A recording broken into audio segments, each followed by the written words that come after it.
Bow, bow, bow. What's up, PWT listeners? The best listeners in the world. We have surpassed 500 subscribers. Yeah, top on in, yeah. Live show's coming soon. Definitely, guys. Check us out at Pro Wrestle Times on YouTube. Check us out at Pro Wrestle Clips on YouTube, where we've surpassed 500 subs. We appreciate you so much. We're going to start going live on that channel. Shout out Ash, Russ Paxson, and Rico Rodriguez. This kid and Reggie Ricardo, yeah. Shout you out, man. Those are our patrons. Check us out, patreon.com/Pro Wrestle Times. We are jumping into things over on the Patreon, though. You can hear us review, do watch-alongs, actually, where we're watching every pay-per-view in order. We gotta start doing more of those. And we're watching every Botchamania in order. It's a watch-along. You watch it with us. And yeah, guys, thank you so much for getting us over the 500 subs. We wanted to do it before summer ended. We got it done with 2 weeks. We did. Before summer ended. So I guess the logical next step is the road to 1,000. Let's get to 1,000 by Christmas, by the new year. I don't know. Let's just set up. Yeah, by Christmas. Let's try and get 1,000. That would be awesome. And yeah, guys, we just can't tell you our listeners, top listeners in on this episode. Show you guys out. Sorry, Phil here. Yeah, hairline's obviously here. Back like Rodriguez. And we got a lot to bring you guys, so we just wanted to jump right into the stuff. That's why I'm doing the plug so quick. You already know where to check us out at Pro Wrestle Times on all socials and PWT Podcast on TikTok. Hairline. We will get to like Dynamite from the prior week or whatever, but Cultaholic Wrestling at Cultaholic posted, AEW talent are reportedly unhappy with Tony Khan and his plans for the upcoming AEW All-In pay-per-view at London's Wembley. One wrestler noted that a lot of people are upset about Wembley. People are scared we aren't going to live up to this moment. And I mean, yeah. Does Meltzer know about this? That someone else is fucking giving tabloids news? It's, I don't know, man. Was this Pizzeria Uno? I don't know, man. I don't even know what to say. It's like, how do you think the fans feel? No, you know, like, how do you think the fans feel? You just chuck this show together last minute and, hey, we got your money, fuck you. When WWE does that, hey, we got your money, fuck you. People cry and they break down and they go nuts. We had a gentleman, though, in our comments. I forget your name right now. I will shout you out, and he might come on the show. And he's a guy who he's one of our listeners, and he went to WrestleMania this year, and he's going to All In. He grabbed his ticket. He's going to have boots on the ground, and he's going to report back to us. Either he's going to write it out or he's going to come on the show, and he's just going to tell us the All In experience and compare it to WrestleMania. And he's like, I don't know. He's like, I just bought it for the fuck of it. And he loves our show. And he's like, I'm just going to check it out. And, I'll give you guys a rundown if you want. He offered. So I was like, okay, yeah, email us, So, anyways, so I'm not surprised that talent are unhappy. Fans are unhappy. It's just objectively, you can't be happy with just this type of booking, man. I'm sorry. Booker of the year? So Cultaholics are like a fucking clickbait site now, or what's going on? That they can I don't think they're clickbait, man. They make really good like 20-minute documentaries, mini docs that I really love. They do a lot of good stuff. Fucking AEW superstars unhappy. That sounds like clickbait to me, Doug. I know. Yes, that's what they all do, though, right? So I'm just reading what it is. Like, that's what they all do. They all do when they go, oh, talent backstage are mad at CM Punk. That means the Bucks are mad at CM Punk or whatever, right? Like, we already know that. When they just go, wrestlers at AEW say they're unhappy with the Wembley shit. Who's not on Wembley? Who should be on Wembley? Or who's in a match that's horse shit? You go, that's horse shit. That's who it is, and because they know it's horseshit. You think Tony Storm doesn't know this is horseshit? What's going on in this four-way? Come on. Anyways, so moving along, it's been confirmed by Dave Meltzer. Bro, what a redundant statement that is. That Lacey Evans is in fact done with WWE. We already knew that. Thanks, Dave. WWE, sticking on the topic of WWE have filed trademarks for several historic ECW pay-per-view names: CyberSlam, Barely Legal, Massacre on 34th Street. Yeah. And I think they just recently are doing Heat Wave. And me and you said on the other show, keep bringing back the old WCW and ECW names and do them in NXT. Yeah, do it. Do a whole night of hardcore and call it Barely Legal, or whatever. Oh, that would be fucking insane. Yeah, it'd be crazy. Speaking of the media and bullshit and Von in a 6-table match. Von Wagner in an 82 table match. Yeah. Yeah, dude, you get the Dudleys come back with Von Wagner. They'll all get the tables. There we go, boom. So Rush. Yeah, you heard me that. So Roosh, my boy Roosh, are going at Nick Hausman. So basically, Nick Hausman, he's the dirt sheet guy who caused all the shit with CM Punk. CM Punk was like, hey Nick, you're friends with Colt Cabana? And Nick's like, I haven't talked to him in years. And CM Punk's like, yeah, well, when people talk shit, you better come talk to me or whatever. So Nick Hausman is in hot water with Roosh and Jose the assistant. And so basically, Nick Hausman wrote a report on houseofwrestling.com. So at Wrestling House, he goes, Rush was adamant that 2 AEW stars be booked on Triple Mania exclusive. So then Jose, the assistant, quote tweeted it and said, this article is 100% bullshit. Don't go writing shit just for the clicks. It's bullshit. Nick Hausman responds. It's bullshit, he doubles down. Nick Hausman doubles down and goes and tells Jose, the assistant, I stand by what I wrote and have sources that say otherwise. It's like, Nick, you're talking about him and he's telling you it's horseshit. What other source do you have? That's so cringe. What a fucking dork. Dude, and I normally like Nick, but it's just like, what the fuck, dude? So then Roosh quote tweets Nick and goes, Preston and Jose came out with me because I wanted them to. Dorian Ralden knew they would be there. He welcomed them once he saw them and even got them tickets for their guests. Your story is wrong. Retract it. And then Nick Hausman triples down and goes, if Dorian knew they were coming and would be involved in the match, that's not something that was let known to many people in AAA that were in and around the match until the day of the show. Roosh was in the match. Mark, oh my God. How are you? How?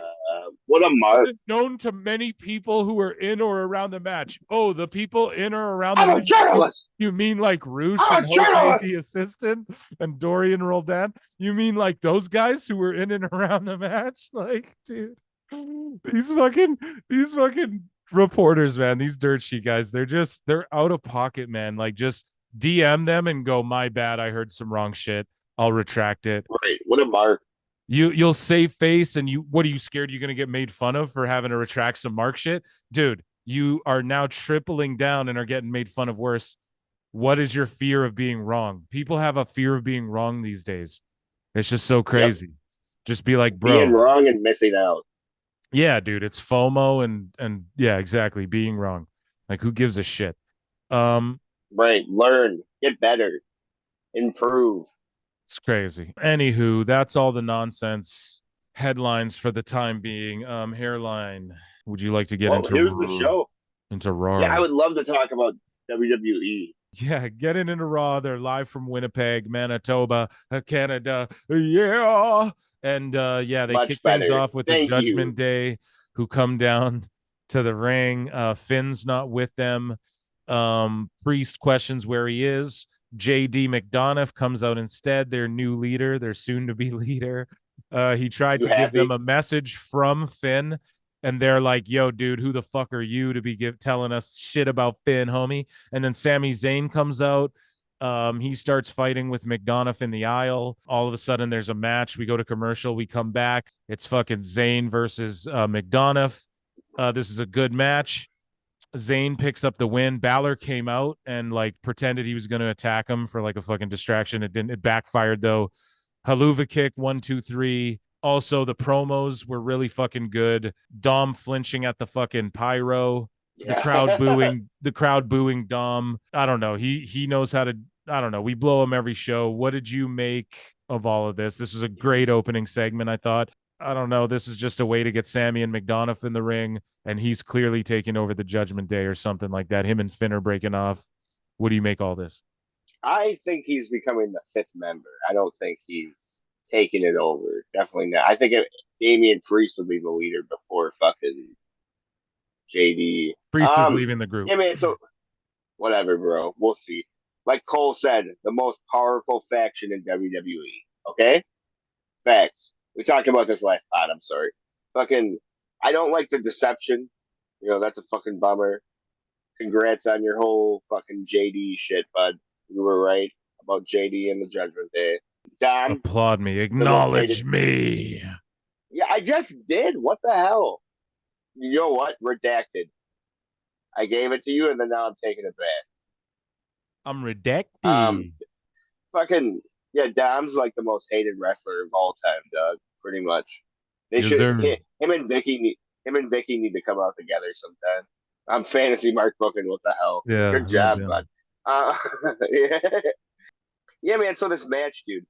Sami really made JD look good. You know, and like that's really like fucking. You can tell fucking Triple H was just all like, make this kid look like $1 million, Sami, and that's what he went out there and did, man. You know? Yeah, and he's playing Made up the JD elbow look like injury as to why JD could actually hang Right. with him, which is like good WWE booking, you know?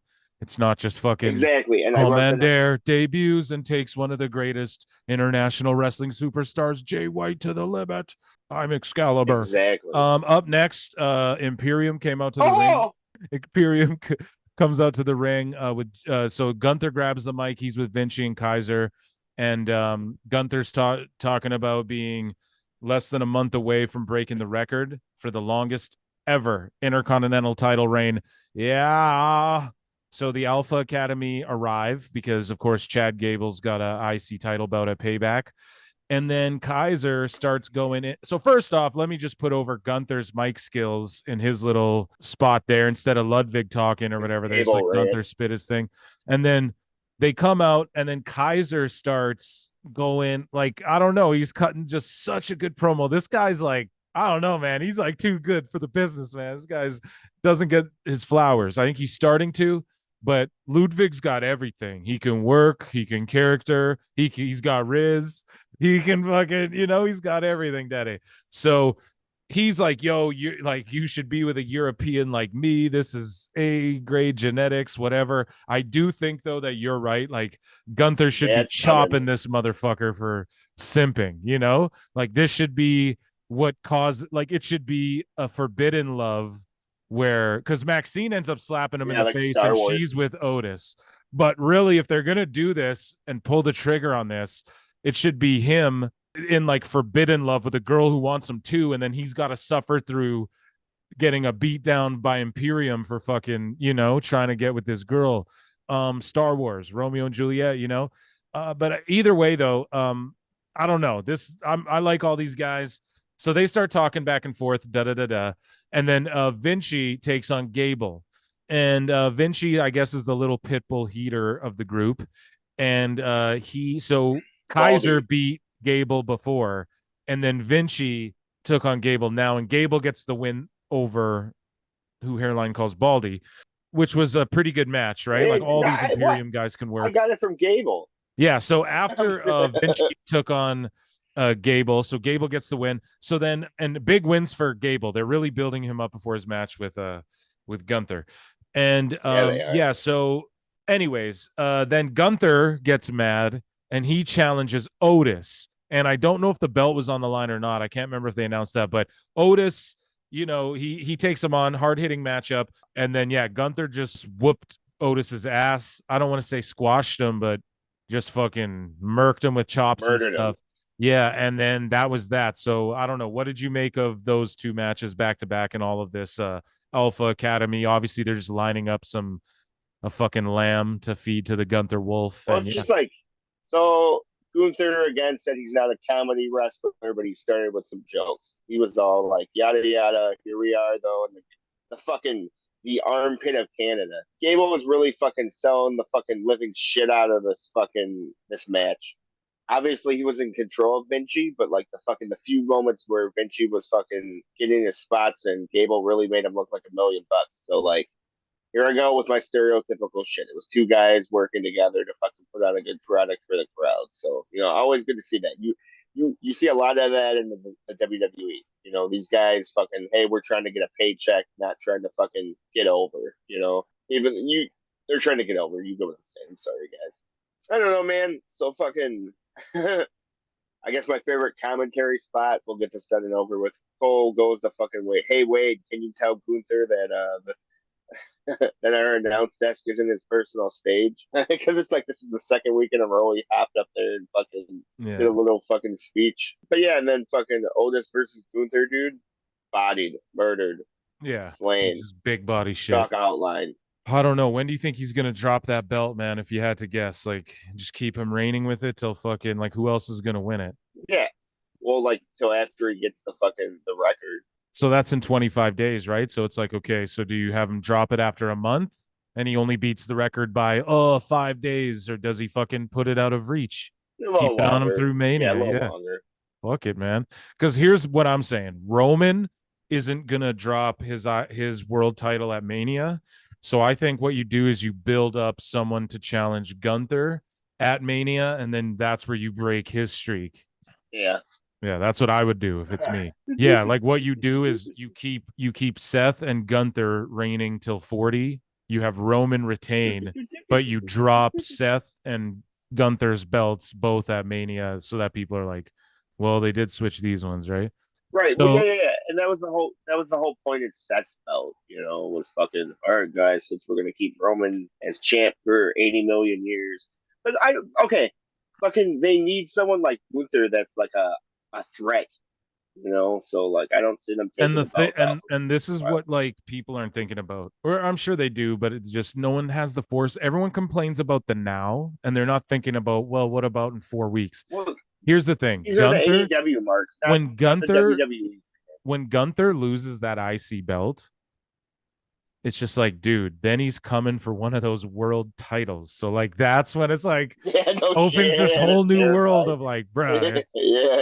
I don't know. It opens things up. So, anyways, Drew McIntyre's backstage, and he's about to be interviewed, and Jackie asks him, so like, listen, a tough loss after your return. What's next for you? Right before Drew can answer, with a sinister look on his face, I'm going to tell you guys the nuances because you're all going to cry. Oh, they're still not pushing. Watch it. I'm going to explain what's going to happen. Right before he can answer, Matt Riddle interrupts him and is like, bro, listen, it's a tough break. We all have them. I had them too. It'd be dope if we could team up together to take out the Viking Raiders, this, and that. Thanks. Dude, I'll fucking team up with you. Sure, let's do it. I'll think about it. You know what I mean? He comes out, big baby face pop. They get the big win over the Viking Raiders in a whatever match. I hate when random teams get wins over your tag teams. Why do you have tag teams then? Just have jobbers or whatever. But either way, Drew gets the win with the Claymore. It's a whatever match. They fucking, I think, Riddle had raccoons, whatever. But here's the story, right? They're going to win this match. They're going to win another match. Maybe they're going to get one at Payback. Drew's going to turn on Riddle. And then that's like a match they're going to build up to, a program, like a mid-card program. And you're going to see Drew get his slow build up to be like the guy to heel dethrone Seth. He's going to kill everyone till like Mania and then wrestle Seth for the belt, for the world belt at Mania. That's my prediction. Yeah. So everyone crying, hold up. Oh man, Drew should just come back, Scottish psychopath, and just go crazy, man. Okay, you need motive. It's called a story. He's not just going to do the Special Olympics and do interviews where he's like, dude, you can't just turn me heel unless there's a reason to do it. This is his own words. He goes, you can't do that unless there's a reason to do it. Like the WWE used me for things with the Special Olympics. Like I can't just, why would I be heel? He was saying that in an interview. Give it time. Don't get it, though. Yeah, they're going to set it up with Bro Riddle, because Bro Riddle is fucking beloved, Yeah. So he's like, I could never turn heel. He's like an RVD. Like, how does that guy turn heel? You know what I mean? So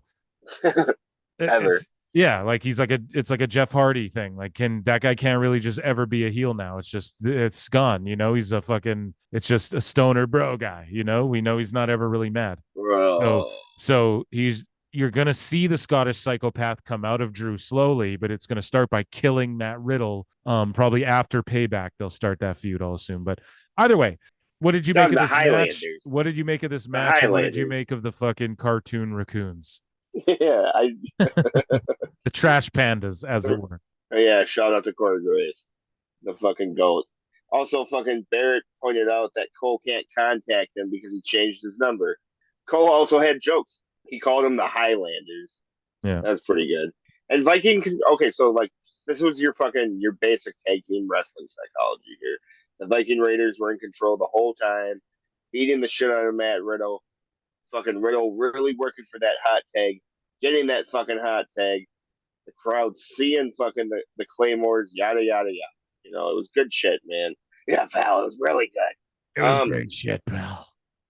But it was a fucking fierce explosion for the hot tag. Just the way, like you said, they love Riddle, so like he's the perfect guy to work for the hot tag. It just works. Could you imagine a faction of Drew McIntyre leading the Viking Raiders as the fucking Highlanders? No. Okay. Never mind. I'm just glad he didn't come out with a sword. Whoa. Because that's babyface shit, man. Too. That's the foreshadowing of him turning heel. No sword, yeah.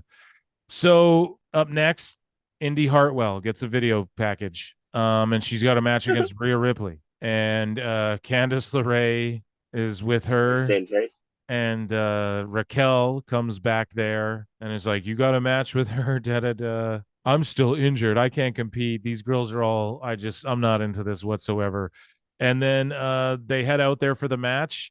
Indy looks good. I mean, her back's like turned to, she's buried though. It's like, I don't know. Her back's turned to Rio when the match starts. Like, you got to know it's the Judgment Day. Like, Rhea's just going to jump your ass. Like, come on now. You just buried the baby face here. She looks stupid. Because, like, Rhea could have just blitzed her off the start. It didn't need to be like her back's turned. She's stretching after the bell rings. Why is your back turned and you're stretching after the bell rang? Be on your guard. Yeah, no shit. Yeah, it's just like, come on now. So I don't care about any of this, but I do like that it was mommy squashing a jobber. I like Indy Hartwell if she's just going to be a jobber, an enhancement talent. Sure. I don't know why what's her face is out there. She's going to fight Rhea next. Candice, cool.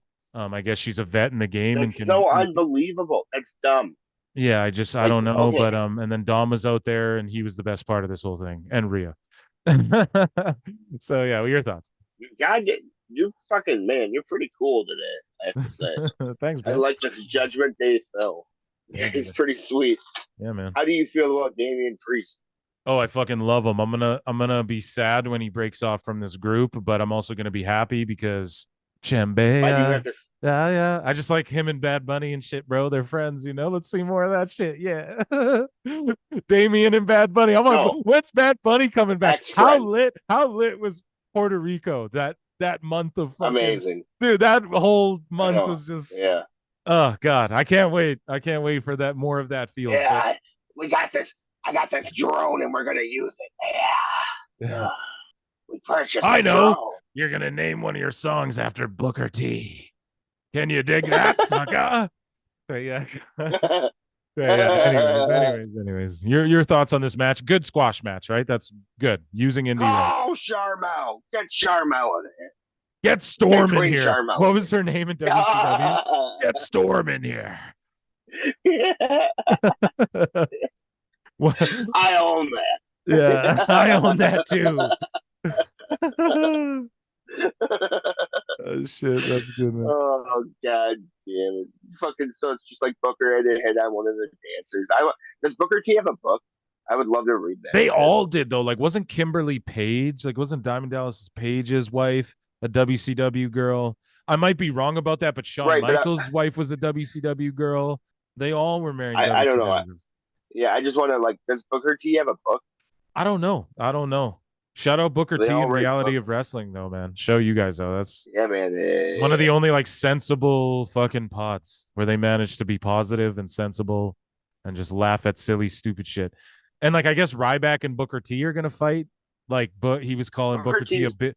Ryback was calling Booker T a Well, bitch and a pussy, and Booker's like, look, man, I'm good not gonna luck. call. He's like, I'm not gonna call you out to fight. He's like, but if I see you, dog, he's like, it's not some shit you call me, bro. You know, and it's like, yeah, dude, fucking GI bro, he'll slap the shit out of you. Like, don't think he won't. Like, so Michael Cole is going to meet up with Shinsuke in the ring up next. Shinsuke comes out, same music. I'm glad they didn't change it back to that raps version remix of his fucking music because he's a heel. So they just kept it straight up. And this is the Nakamura motherfuckers have been waiting to see right here. This is like what I've been waiting to see since he come into WWE. Jesus. And so and this fucking segment here I thought was great. Just because I don't know, I feel like Seth is so over. These are two guys who are going to put on a great match. Nakamura's slowly been like, okay, fuck all this shit. I'm just going to fuck guys up, you know? We've been waiting for this. So either way, he grants Nakamura a title shot for Payback, I believe. And then Nakamura whispers some shit in Seth's ear. Lord only knows what it was. Something that got him going, what the fuck? And then Nakamura sneaks in, Kinshasa's him, weasels out. I don't know, dude. This is going to be really, really good if they keep going with this. I'm telling you, this is going to be good shit. And even though Nakamura is going to job to fucking Rollins, which I know, I bet this will be like a show stealing type match. Who knows? Maybe we get a rematch out of it. I don't know, but I like this for Shinsuke in the long run. And of course, this is just going to keep Seth hot, dude. He's about to have a crazy match where he pulls it out. And what's not to like about Seth? What are your thoughts? All right, I'm going to sum this up really quick. Seth Rollins needs a credible opponent, and that's exactly what Nakamura is. You know, because we can't take the belt off Seth yet, and we have to show him as a credible champion. So he needs a credible opponent, and there's not much more credible than Shinsuke Nakamura, correct? No, not. No, absolutely not. Yeah. One of the most valid. Yeah. So up next, we get Becky Lynch versus Trish Stratus. No, Zoe did it. Zoe, no lizards. Right. So now Zoe's banned from ringside. I don't know. This match was what the fuck it was. I'm not going to say whatever, but people on Twitter, I don't know. Trish was looking great. Like just looks, gear, all that shit. I'm what? On Twitter and X and all that shit.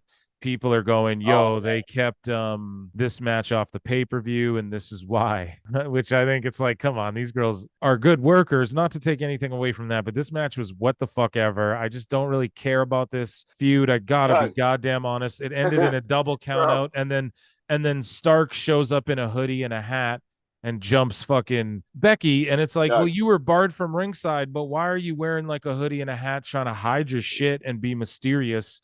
You could have just ran up. You were barred from ringside. You weren't barred from coming to work or getting a popcorn. You know what I mean? Like you could have just walked up. You're like, why are you hiding for 1 millisecond? It just seemed dumb. And then it just felt like this was just dragging on and was too long.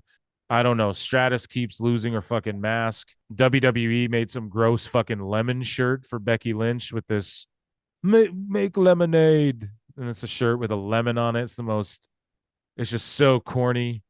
And I don't know, bro. This is completely blah to me. Your thoughts?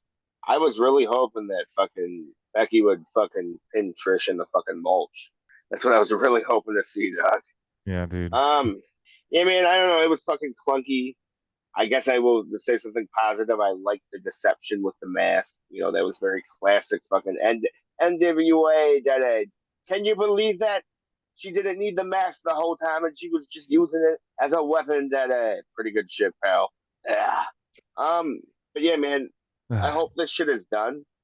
And dude, like the other week, she lost the mask and was like, "Well, whatever." It's like, yes, can I believe that? Yes, this is ass, bro. You're ass. What the fuck? Listen, yeah, I'm going hard. But... I just want it to be fucking over with. But here's the thing: Zoe Starks fucking brought her lizard ass out there. So guess what? We got a couple more weeks of this, dog. So I know. Cold-blooded fucks better get ready. You know what I just want like Stark versus Becky. You know, that's what I want. I don't know. Get it over with. I was liking this angle. Nah, I don't like this angle. They were doing Jericho versus Roddy. That's all that was. So the main event, Cody Rhodes versus Finn Balor, and this is a rare Raw where we don't see Cody until the fucking main event. Usually they milk his entrance like two times if they can a show, right?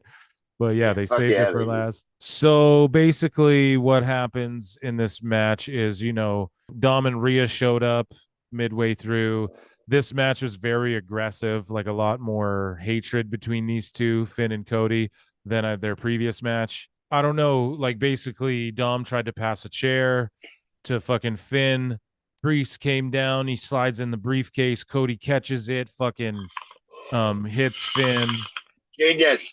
and pins him. Zayn shows up. You know what I mean? The Judgment Day beat him down, put him through a table, and like I'm enjoying everything they're doing. The only thing is yeah, it's like there's all these miscommunications with Damian and Finn, and it's only a matter of time before It's heartbreaking. they're all gonna turn on Damian, I think, and with JD or something. But Nah.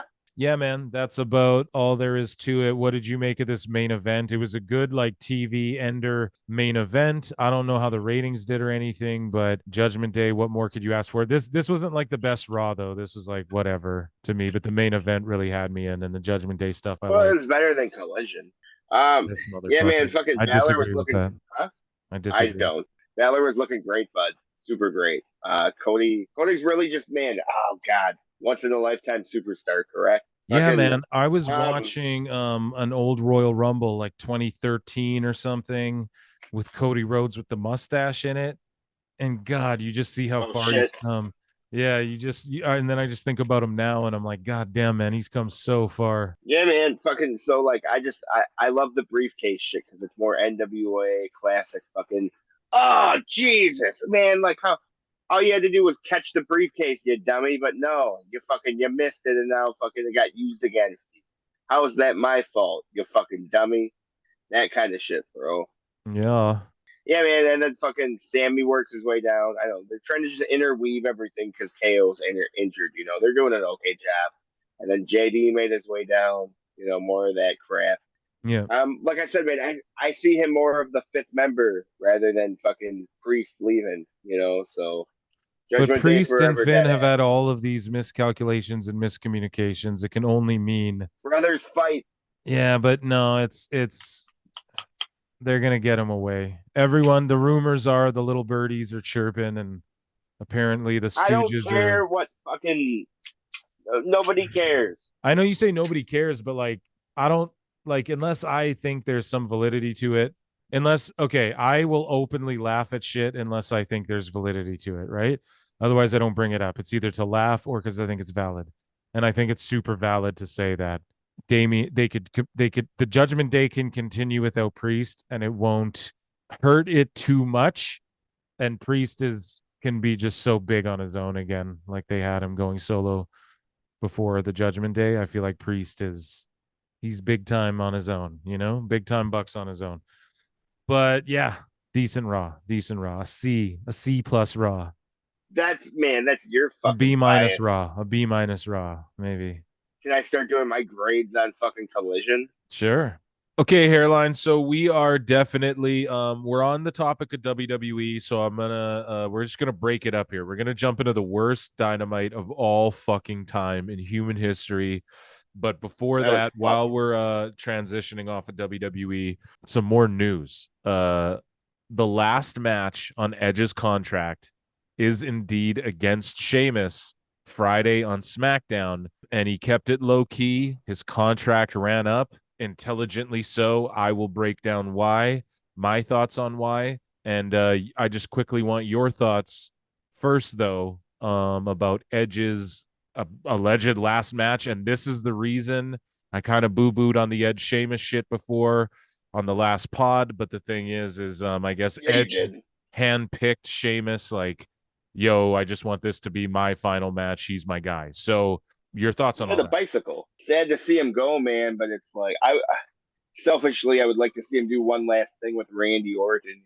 But if it's time to hang her up, it's time to hang her up. You know what I'm saying? Like fucking Edge already gave his body and his life to this sport. So it is what it is. Go home, enjoy time with your daughters, dime to dime, dime, dime, wife. All of it, man. So you Fucking think he's go at going to wrestle his last match on a SmackDown? Like, you don't think he's gonna save it for like a Mania or something like that? Are we being swerved? I think we are, but I don't think about his contract running up. Do you want my thoughts on all this? What I think? Oh no. Well, I'm just. Oh no, he says. Well, what the fuck did we do the show? Come on, God damn it, bro. Well, yeah, You're supposed to yes sure. and me, not no but me. Okay, so Yeah, yeah. yeah. Okay, this is my thoughts. Do you think, like, so do you not think WWE offered him more money again to stay? Like, you don't think they were like, well, we'll just renew your same shit, just stay with us? You don't think they did that? For sure they did. Are you? He for sure they Are did. you? So he Keep just going. so he just let his shit run up. See, Edge was smart. Like during the whole see, Randy Orton even did the same thing. You were just talking about him a moment ago. When the whole bidding wars were going on there, I guess if you want to call them that, between AEW and WWE, Randy Orton let his contract expire. He didn't re-sign when they offered him right away. And then Right. he did the teases to AEW. He would never go to AEW, but he knows that that sweetens his deal with WWE a bit. Edge was going to return because of Daniel Bryan, as we covered on the last show, and he gets his neck checked out. Okay, I can return, and then he did talk to Tony Khan, and he weighed his options. Also, people don't know this, but he's taught. Well, people do know it, but Edge has talked about this before. He weighed his contract back in the day with TNA as well. He let his contract run up, and he's got an offer from them, and then weighed that against WWE to get a better deal with them in the past. He's done that. So I think he just let his deal run up. He's going to talk to Tony Khan. He's going to go back to WWE and go, well, this is what Tony's offering me. You want me to show up there? And I think WWE will just match it and keep him. They don't want to lose him or anything, but I think this is just a clever move for him and his family. And I think he'll have no problem putting Sheamus over on SmackDown, which will be a huge boost for Sheamus. But I do think Edge will return to the ring and retire. Like, I think he'll end up, his ultimate finale match will be in a WWE, like probably a WrestleMania, where he puts someone over big time, maybe Cody or just one of these guys. Like, I don't know, but all I'm saying though, dude, is I don't blame Edge if he's going to do this. All the marks are going to go once again. Adam Copeland is All Elite because they did it in the past. Well, yeah, man. He's gonna be in a faction with fucking Luchasaurus. No. But here's the thing, bro. I could see Edge doing a one-off for a huge payday for AEW with Christian, like in a tag match with like the Hardys or some shit. Just really think about that. They could do that because they all talk about it. Like Bully, I know you're shaking your head because me too. I'm like, I wouldn't think of that, but Bully Ray said it because okay, Devon just went to Impact again. He's not wrestling. I think he's fully retired, but like really think about it. If there was a payday there to do that trilogy, do you not think Tony Khan would do the Hardys, Dudleys, Edge, and Christian and shill a bunch of money for that at some sort of He event? absolutely would. That's what I mean. So like, I'm not gonna hate Edge if he went and did some shit. Like, imagine if Edge just went and signed to AEW. Hey, I want exactly as many days as Christian has left on his contract. And then they just both go back to WWE together. Like, Christian's gonna go to WWE when all is said and done to be like, here's my final shit. He'll be like a GM of Raw or some shit, you know? Like, I don't believe any of these guys, Old even man. Jericho. Jericho's like, I'm just at AEW forever. I don't believe that. I think he'll go back to WWE at one point. We'll see him get inducted and he'll go back It's and gonna all be that. amazing. Yeah, he'll do a buy one of WrestleMania. everything. He'll Judas affect someone. They'll let him use his music and shit. Yep. He's a legend to the game, you know? So it's like, oh shit, he's gonna come out to Judas on WWE because he can do that. It'll be good. He was in it'll be AEW. good. He did the Stone Cold thing. So all I'm saying is, don't be mad and don't be shocked if we see Edge go, no, I'll go get this bag with Christian over here. We'll wrestle the Hardys and the Bucks in a fucking 3-way ladder match. You know the Bucks would love that. I know you're like, no, but like, the Bucks would love that, and Edge would love that too because he's not a hater. He would do it, dude. He would, yeah. The Young Bucks putting themselves over, they'd love that. Yeah. No. We'll talk about that later here. We'll talk about that later here on Dynamite. But listen. Edge has given his body to the sport. I would not be mad at him. Haters will hate if he did do that, but I do think he will stay with WWE. But I think he's just gonna disappear, come back right before Mania, get wrestle someone right for Mania, because just for the eyeballs and the fact that like he's not going away. It would be a way bigger deal. We'd know about it. They'd make an angle out of it. They wouldn't just silently let him lose on a SmackDown, bro. That's not the big picture, So, but this will be a huge rub for Sheamus. And it'll pop a fucking huge rating too. Think about the rating this is gonna do. WWE's making strikes to try and hit back to three milli, like that's what they're aiming for. And I love that. So anyways, though, we spent a lot of time on that. Speaking of WWE and AEW, so a lot of people, it's been drummed up again. A lot of people are talking about Goldberg is going to show up at Wembley to help out Sting and Darby or some shit like that. We have to cover this. Well, yeah, we do, because I just want to say the one thing. What dirt sheet did you grab this off of? This is just everyone. If you just go online, Goldberg's like trending. There's like Wembley. Your buddies at fucking Cultaholics. What, all of a sudden you just hate Cultaholics the last couple episodes? What did they ever do? They're like one of the least offensive ones, So that's a yes. It was not Cultaholics at all, bro. And the thing, it's just fandom. I'm not even talking about dirt sheets, bro. You doing this weird thing where you hate, sorry, Jack the Jobber. Hairline hates you guys for some fucking reason. Oh, hey. You guys do nothing but entertain and bring me delicious news. Anyways, they're way better than Wrestle Talk. Let's just be 100% honest about that. So, yeah. That's Ollie? Yeah. Ollie and Luke. They're great too, but man, Cultaholics, like, they stick to the goddamn facts. You know what I mean? They're not as charismatic and shit, but they just say the facts, and then they do their little documentaries that are good. Wrestle Talk is just so, their over the topness was good back in the day, but they just insert themselves too much. It's like, I don't know, have a podcast if you want to do opinions and all that. When your shit's called Wrestle Talk News, don't be all opinionated with your personal shit in there. Like, do what we're doing, or be a news. Valid point. Yeah, like we're a podcast, right? It's like you toe the line too much, and it's just it's like it made me stop watching them every day. I used to watch them every day, Now I don't watch them ever. I don't keep up with them at all. Anyways, though. Oh yeah, Goldberg. What I'm saying is that Goldberg is the embodiment of all the quote unquote hokey WWE shit that AEW fans claim to hate, but just like the ECW fans with Psycho Sid, they're gonna embrace him and cheer him with open arms and shit when he fucking shows up there, if he does. But I don't think he'll show up. No shit. If he does, I'll pop goddamn hard. No, he's not. Dude, Goldberg's not coming. No. Do you want to bet money? If they're smart, no, because I don't think he's gonna, but I will pop if he does. But here's the thing. If they were smart, though, they would have expanded the Bullet Club Gold bigger than it is. And they would have had them start to like invade and beat down Darby and Sting and shit like that. And then you'd have Goldberg come back and then have Sting and Goldberg fight against the BC Gold, which is like an offshoot of the NWO, sort of, if you want to break it down technically. Bullet Club is just NWO modern era, Yeah, that's what you do, because Goldberg and Sting would always fight against the NWO. So you'd have him come back, fight the BC Gold. If you just have him come back to fight on behalf of Nick Wayne or whatever, I love Swerve, but like, that's not the way to do it, boys.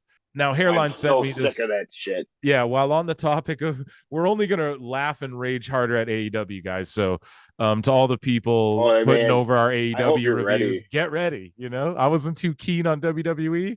Get ready for this shit. Hairline sent me something that's gone incredibly viral in the mainstream on r/I am the main character on Reddit. If you make it there, that's like super viral. You're an asshole, right? And it pertains to Aubrey Edwards having main character syndrome. And so the Exposed Turnbuckle, I guess, shout them out, reports that Jake Lures, am I saying that correctly, Hairline? Jake Lures? Jake Lures, lead singer of the band August Burns Red, spoke about how Aubrey Edwards was shocked he didn't know who she was at a record signing. Full quote below. Okay, hold on. I already love this. So I didn't read into this prior, guys, so I'm kind of Googling on the fly too. I didn't read into this because Hairline's like, don't look into this, man. You have to react to it live. So, guys, I'm That's reacting be to it good. along with you. So, August Burns Red is an American metalcore band from Pennsylvania, formed in '03, and I guess they're pretty goddamn famous. Am I correct, Hairline? Yeah, it appears. Yeah, it would appear so. I've never heard of them, but I guess Aubrey Ed likes them. Yeah, and when you Google them, it's just bow. They have like 336K followers on IG. How many Hey, IG followers does Aubrey Edward have? We're about to look this up, bro. We dive deep on PWT, folks. We don't yeah, fucking half-ass this shit. We don't half-ass yeah. this. We're going in deep. We're gonna psycho-analyze this whole fucking situation. So at Ref Aubrey on Instagram has 204K followers. So she has like 130K less followers than this band. Not that that's a big Jesus. pwn. I'm not saying like, oh, she's owned or that's Yeah, crazy to we're me. just doing our background. Yeah. Yeah. And then you look at her IG and it's like, and then people can have stories. The first one is cats. I'm so not surprised. Oh my God. I don't even want to go. I was one of the people who was like, dude, I don't get what the whole Aubrey Edwards, like, why do people hate her so much? I didn't notice that much, but goddamn, it became egregious.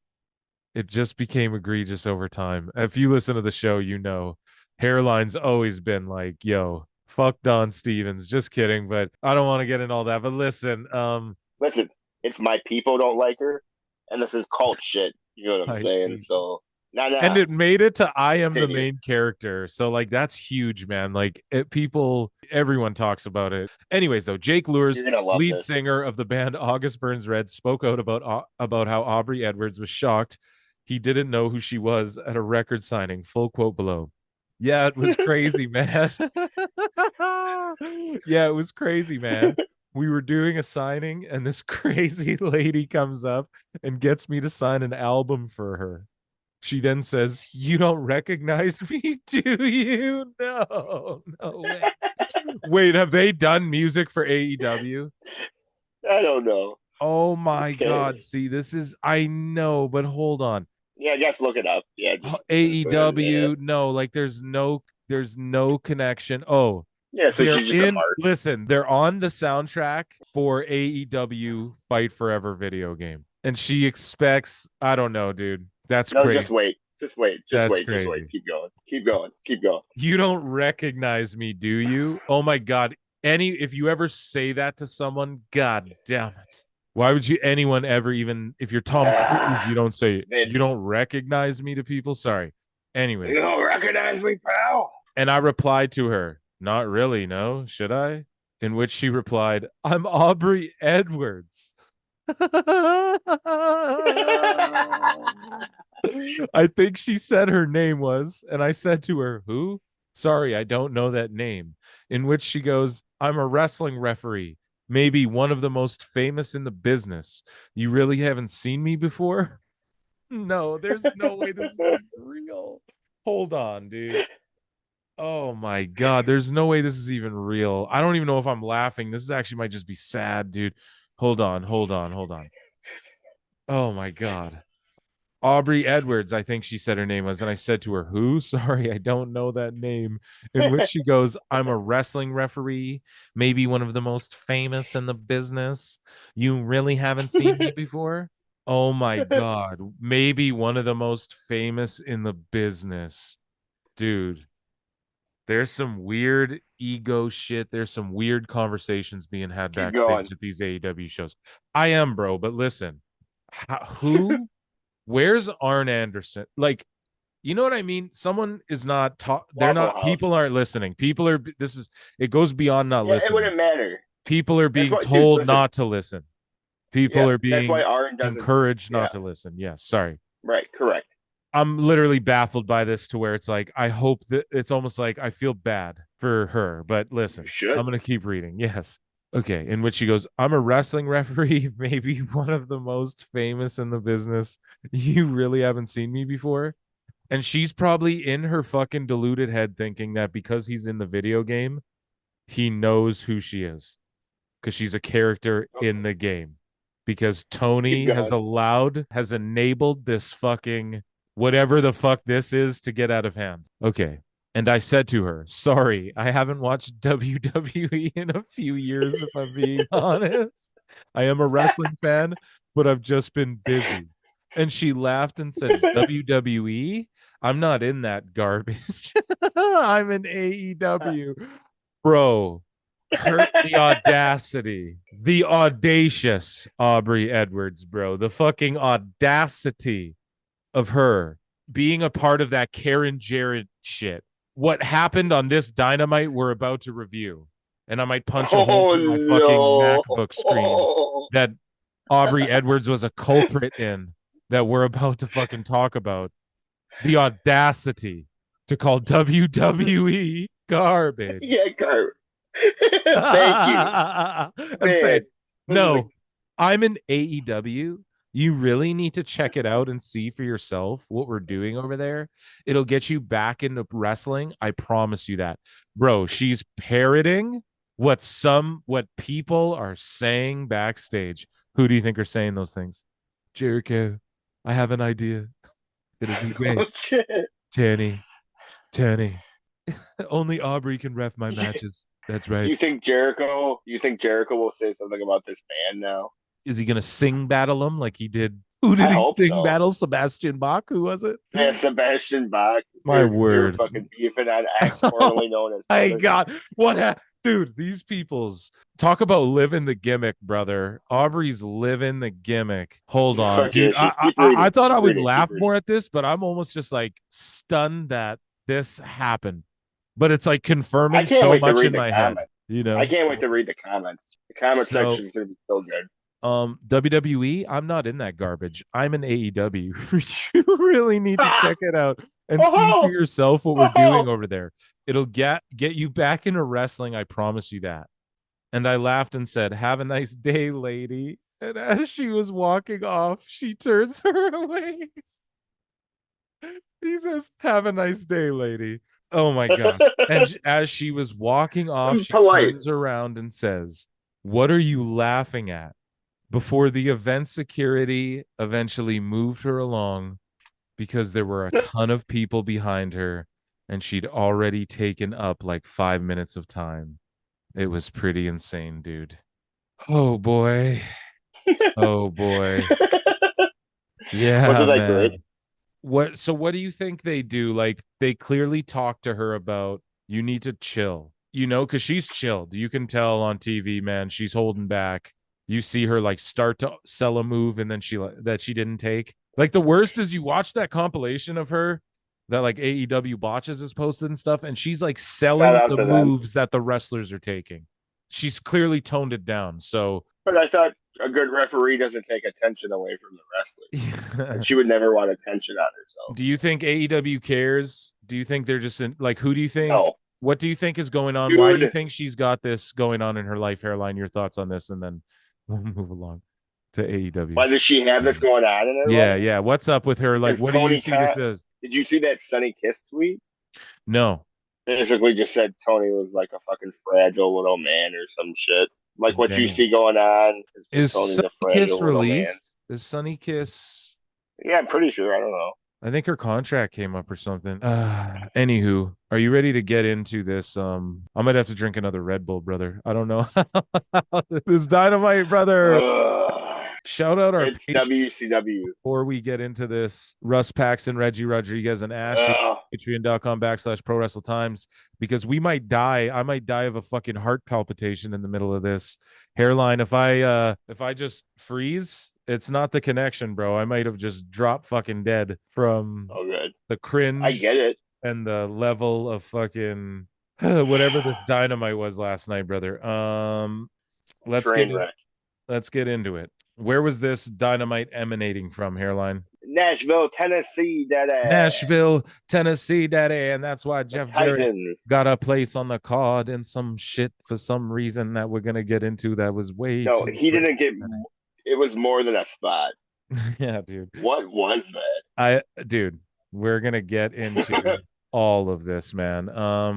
really quickly, though. I'm just going to pull up the results on their site while I use my notes. And this was also Fight for the Fallen. It should be noted. So they gave all of their money that they earned. I think it was like $100,000 to the people in Maui. And shout out Maui, praying for all you MFs. There's like, dude, people are evacuating. You're in America, bro. You should know this. There's people evacuating. There's like crazy fires, devastating floods, and all this shit. That's pretty cool, Tony Khan. Oh yeah. Shout them out, and shout out Tony Khan. It was great. And shout out Fight for the Fallen, AEW, and all that. We're not saying any Tony Khan. Anytime someone's going to raise money to help those in need, we are going to support that fully. Absolutely. Even though this was the worst fucking Dynamite in human history, I guess Tony can be like, it was for a good cause, though.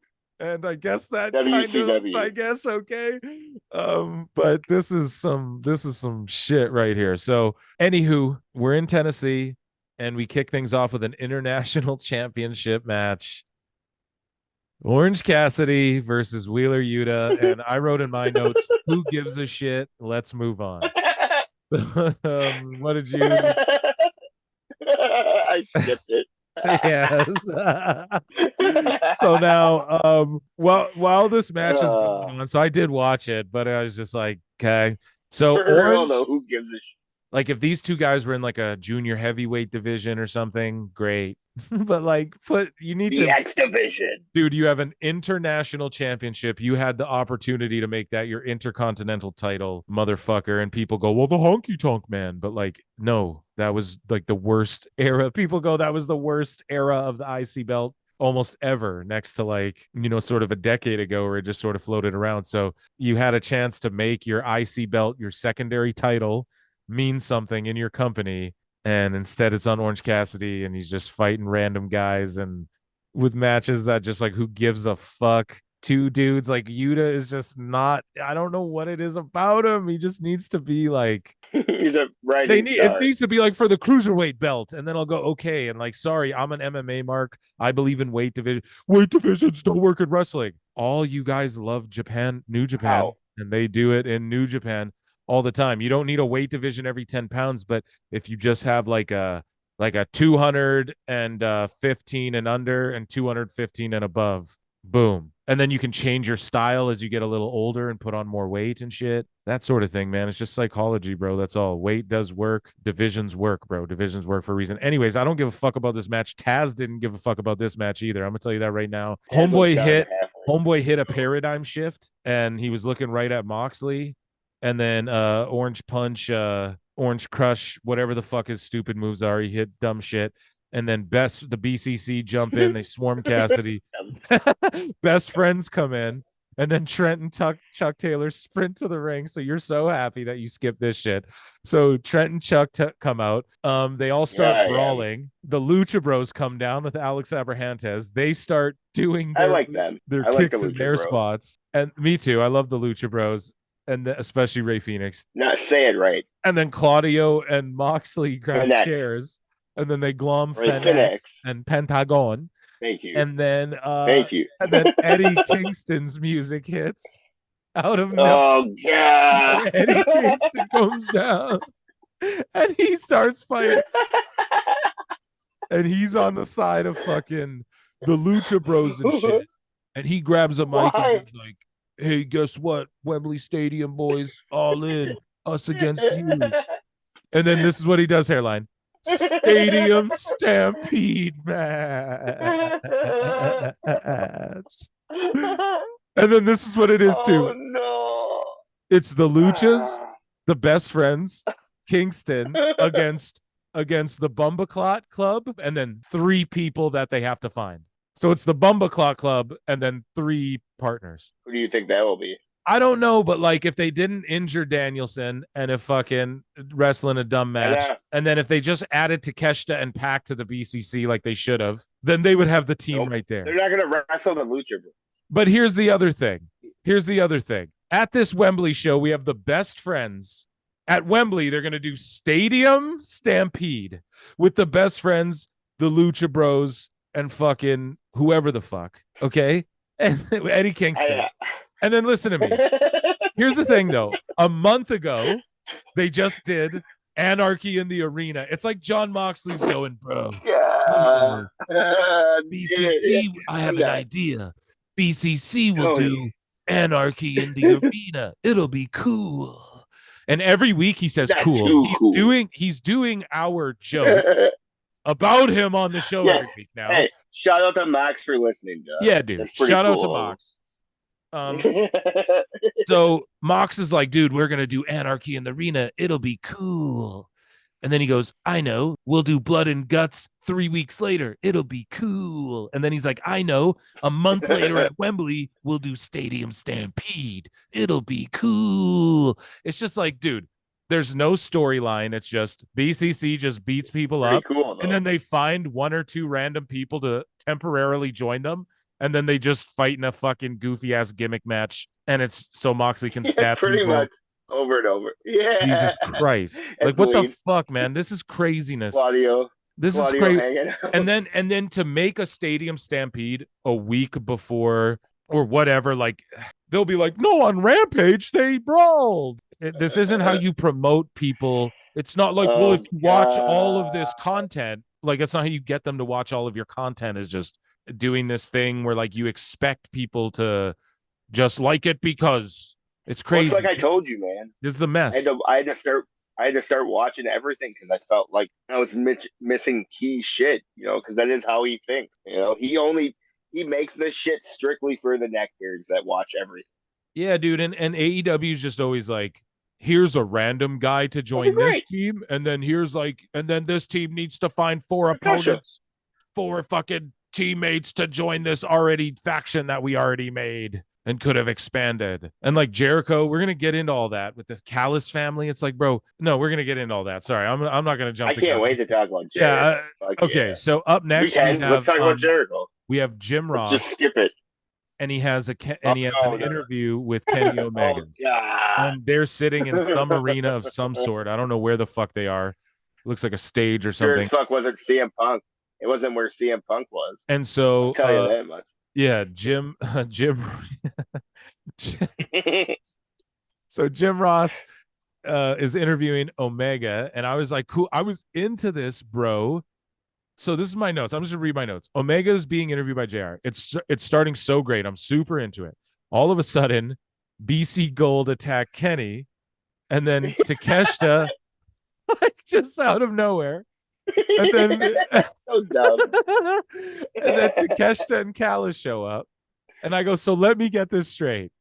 BC Gold created their own faction so that they could team with the Callis family faction that only has 2 people in it, who only has 1 wrestler in it. And then I wrote, why not just have Takeshita join BC Gold or the BCC or have the Guns help with this attack? And I wrote, we're seriously just going to get Kenny and Takeshita at Wembley. That's a Wembley level match.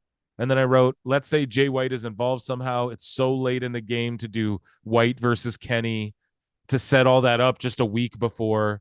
And I wrote, the beatdown was good though, other than like Jim Ross, like standing there watching. And the look on his face is like, what the fuck? It was good.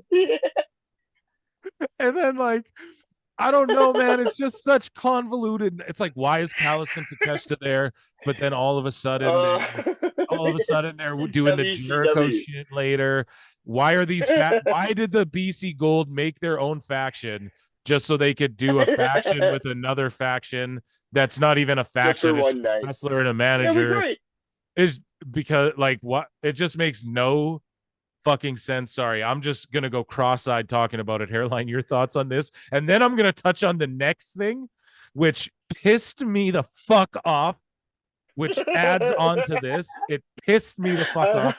Sorry, Hairline, your thoughts on this beatdown, and then let's get into Hangman shit. It was okay. The Kenny shit was fucking goofy, bro.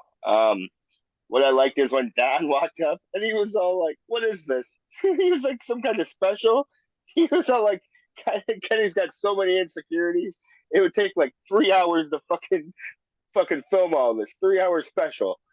And Kenny was just like, oh, he was so offended by that shit. Started taking off the mic and shit. Huge pop. But yeah, man, what the fuck did the Bullet Club have to do with anything?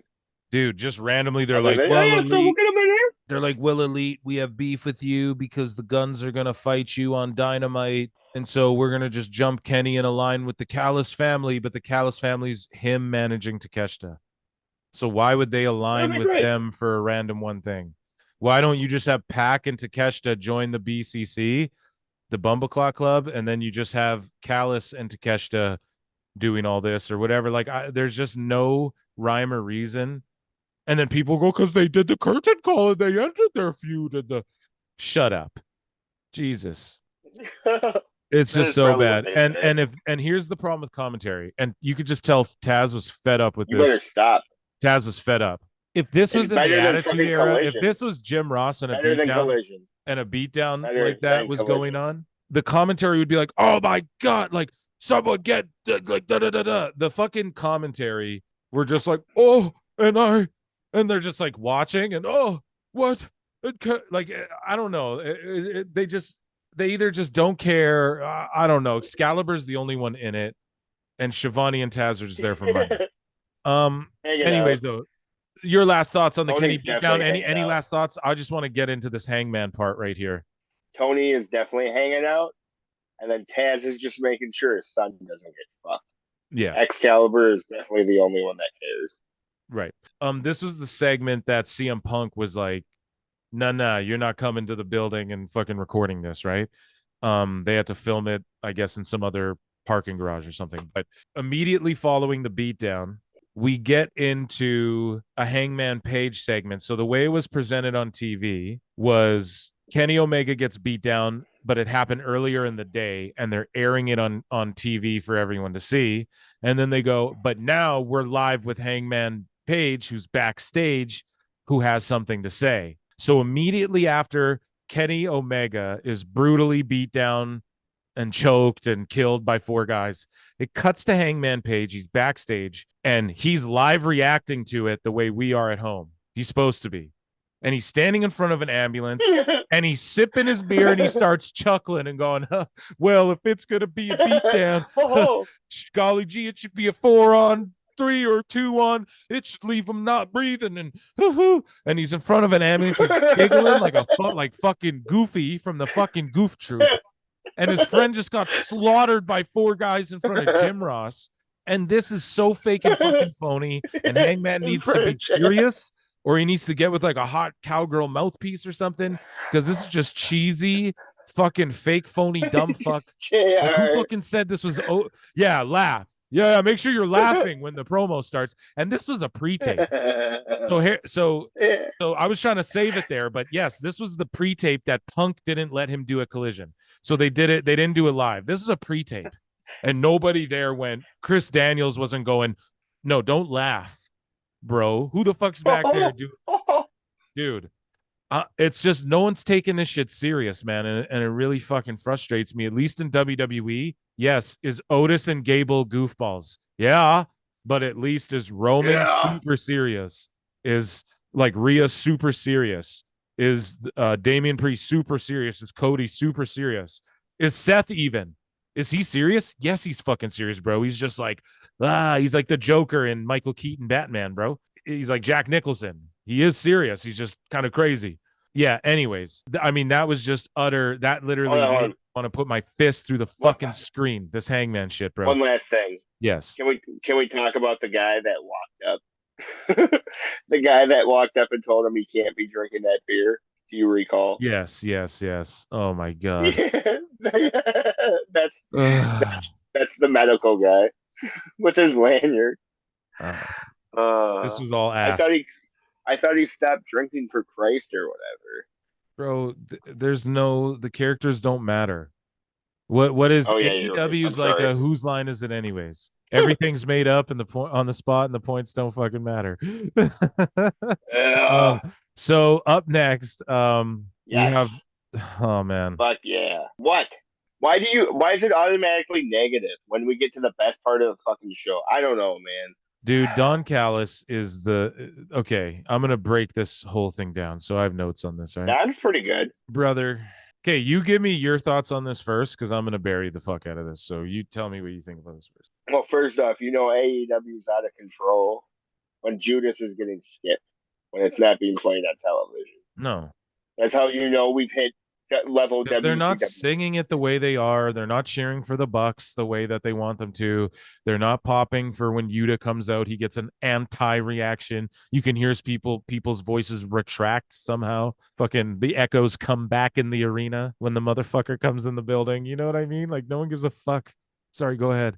I was gonna say we should make like okay, so like like the terror levels, like the terrorist threats, like fucking green, orange, yellow, red. We should make Yes, so that. I'm from Canada, bro. Terrorist shit doesn't happen here. But you know what I'm referring to, correct? Yes, I do, sir. Okay. We should make like levels of becoming WCW. You know what I'm saying? Dude, we're not even at peak. This show officially hit What do Vince you mean? Russo WCW 2000 level, but okay, cool. This That's was what I'm saying. We're in red.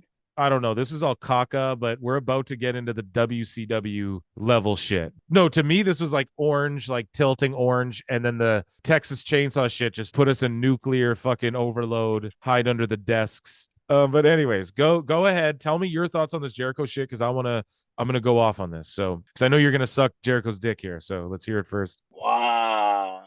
I don't know. Maybe I just feel for the guy. He just lost his fucking. I love him too, dude. But there's just egos are running out of control there, dude. And there's nobody being real. People are just marking Tony in for money, bro. And the least ego out of control is Chris Jericho. That's not true at all. Go ahead with this. Can we just be realistic? He called Punk a cancer, bro. He called Punk a cancer. You just went off the other day about Punk did their biggest house, and these guys are crying about it. Jericho's one of the guys crying. Jericho doesn't care.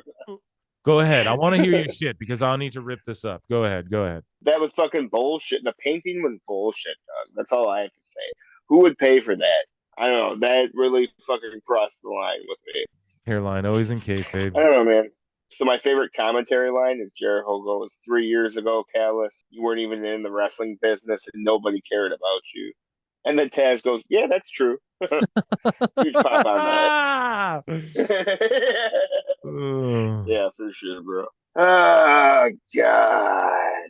So fucking the whole Will Ospreay thing, it's like, see what fucking, okay, you supply Will Ospreay with some security guards. It's, I guess, out the road. You know what I'm saying? And most of all, dog, I just want to say shout out to Sami for coming down there and saving Jericho, man. That was the right thing to do. You know, he came down with Lucille. You're really not gonna address. You're really not gonna address any of this, are you? This motherfucker. You said you're going to. You're motherfucker. This motherfucker's so goddamn biased. If anyone else did this, if this was like Swerve and Nana in this section, you'd be like, oh, slap it thighs, fucking, oh, this is stupid.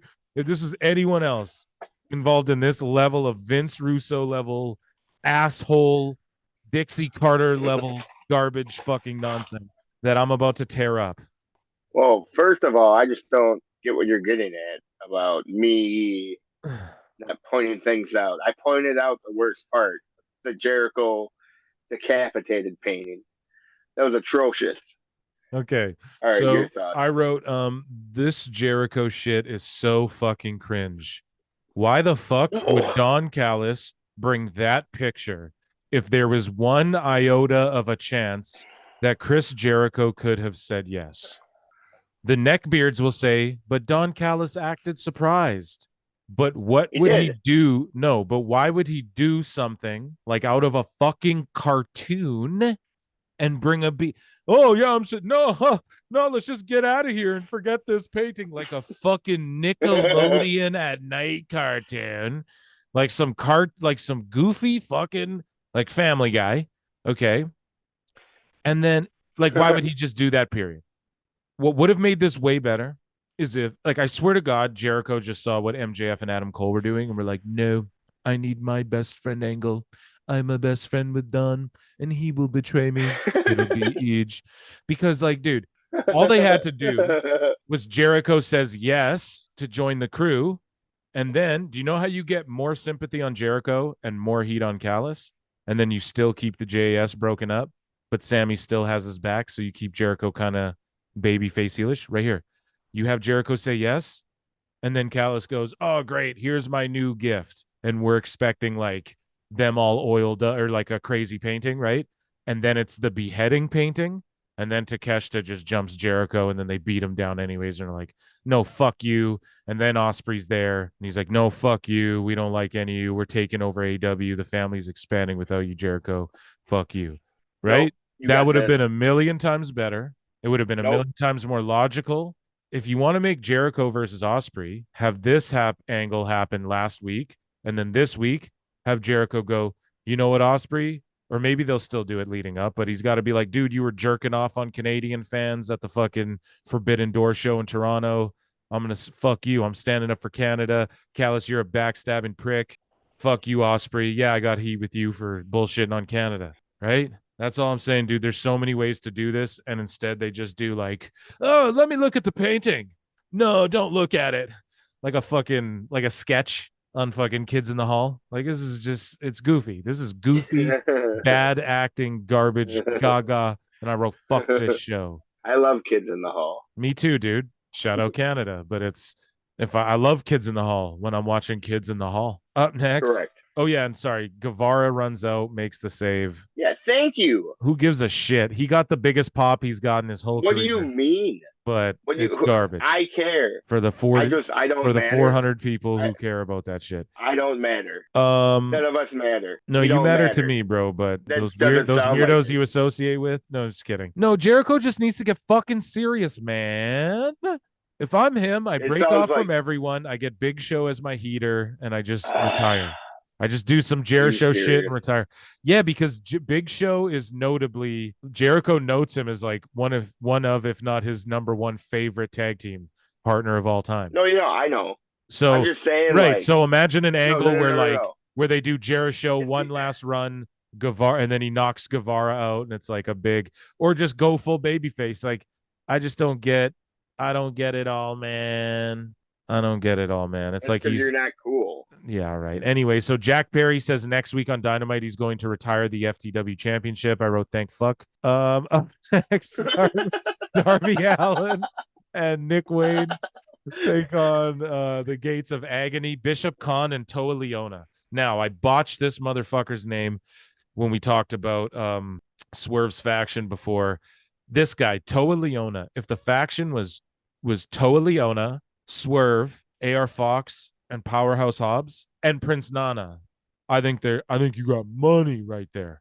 If they need to bring Bishop Khan into that, sure. But Brian Cage needs to be doing his own shit with someone else managing him. Get him a hot girl, dude. We need more hot girl valets, you know? I like this Harley Cameron chick. She's getting over with me. But anyways, so the Gates of Agony versus Darby and Nick. So the match starts out, Swerve and then AR Fox walk onto the ramp with chairs. This match was, I mean, it was what it was, bro. Basically what happens is Sting appears on the screen, right? And then he's got Prince Nana hostage doing the Heath Ledger TNA Joker Sting. People aren't realizing that last week Sting had the fucking Joker paint already. He had it on his lips. If you just pay attention last week. Yeah. Well, that's because none of these guys watched Impact. We're just marks. Right. And so this week they're like, "Oh, he brought back Joker Sting." Well, technically he did last week because he had the Joker paint on his lips. Like I saw it. So, dummies. Yeah. So dummies. Yeah. Yeah, anyways, me too. Yeah. Like, so this week he's just continuing it. All right. And I'm okay if they bring back Joker Sting. Honestly, I like Joker Sting. I never hated on it. All the fucking marks were like, "It was cringe." But then now, no. Well, in TNA, they were like, "It's cringe. This is goofy." Now they're like, "It's great. Tony Khan, AEW. Yeah, this is awesome." But anyways, I'm not mad at this shit at all. I just wrote in my note, Joker Sting. I don't know why everyone's so mad. It's whatever. I liked it. His promo was good. I'm like, damn, if there was more compelling shit. He was just holding Nana hostage. He lets Nana run away. It is what it is. I mean, it's not like this angle's super compelling, but like, I don't know, man. If Sting's gonna come back, I just hope they don't have him like dive off of shit at Wembley. You know they're going to. I just pray he's okay. And yeah, I don't know. Shout out Swerve and Sting. That's all I gotta say about what your thoughts on all this. I skipped this match. Okay. So the next segment was MJF and Adam Cole, baby, and they play this. There's like another one of these vignettes of them hanging out, broing down, brochachos. They start tearing it up backstage. They're doing this Crocodile Dundee hunt crocodile hunter shit. They set up a pool. They're double clotheslining people. The marks on Twitter, on X, are like, MJF is get kangaroo kick over. He's so epic. Kangaroo kick's not over yet until, like, if we see a few buildings start chanting that shit, okay. I don't know. It to me, it'll be over, bud. He's getting overboard cringe. No, I think he's pushing it now to where it's like that Joe Rogan joke from his stand-up bit like 10 years ago or 15 years ago. He's like, the guy, there's always someone standing in the back of the room going, I think we can go dumber. And that's what MJF's doing. He's like giving little man babies things to fucking chant and cheer at, dude.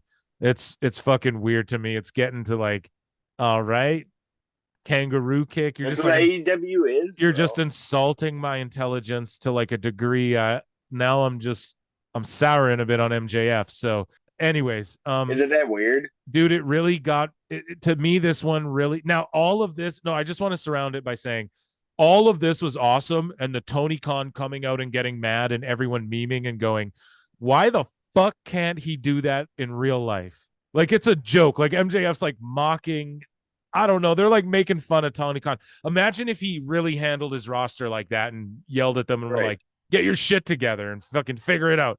I wrote, the Cole MJF segment was funny as fuck. Tony Khan said our line after he got mad at MJF and Adam Cole. He went, oh yeah, it was great. And he had a fucking soda water in his hand. Did you hear it, Hairline? It popped me, dude. Yeah, oh yeah. It fucking popped me, dude. Tony, thank you for listening to the pod. So hard, dude. Shout out Tony Khan, bro. We love you. Bro, give us jobs, bro. We'll shill for you. Just kidding. But we did get a comment under some video last week going like, you fucking WWE shills. Bruh. Holy, I wish I was getting paid to shill for WWE. Bro. I am. Yeah. I am. But anyways, I popped so hard. So after the segment, MJF and Cole pull up. So that's what saved it for me. Was the kangaroo kick, but I was like, after the kangaroo kick, because I knew, I'm like, bro, he's gonna do it in the ring and he's gonna kangaroo kick someone, and I'm gonna get really mad. Great. What? Anyways, so they pull up, they get out of the car, they walk off. Roddy walks up in his neck brace, all gimped, kicks the rim, hurts his foot. And the Kingdom's like, it's okay, it's okay, it's okay. And I just here's where my notes. So I'm just gonna read it. This stuff is silly, but it's sports entertainment in the best way. On that same note, they just don't need the world title for any of this. I feel like this shouldn't be in the world titles angle with MJF. He should have done this before or after holding the belt. It doesn't need the belt because it's so over. And the champion is supposed to set the precedent of what the company is, right? So, yes, is Otis and Maxine fucking over as shit? Yes. Is this getting great ratings? Yes. Is silly shit in WWE? Do we pop for silly shit? Yes, man. Me and Hairline put some of the silliest shit over. But it's just like MJF is being comedy right now, and WWE's world champion is never doing some comedy shit. So could we argue CM Punk is the champion? The real world's champion, yeah. That's a whole new belt, brother. Oh, okay. My bad. Shout out O'Shea Jackson Jr., Ice Cube son. Yeah. He knows what's up. It's pump time, baby. Clobbering time. Anyways, MJF is being, these are my notes. MJF is being comedy, whereas look at Roman and Seth. Again, I said earlier in the show, Seth is he's like Jack Nicholson, Joe comedy. Batman. Yes. No, he doesn't do comedy. He doesn't do comedy. He is just he doesn't flamboyant, vibrant dude who's doing Jack Nicholson, Batman, Michael Keaton, bro. Like he's a dangerous threat.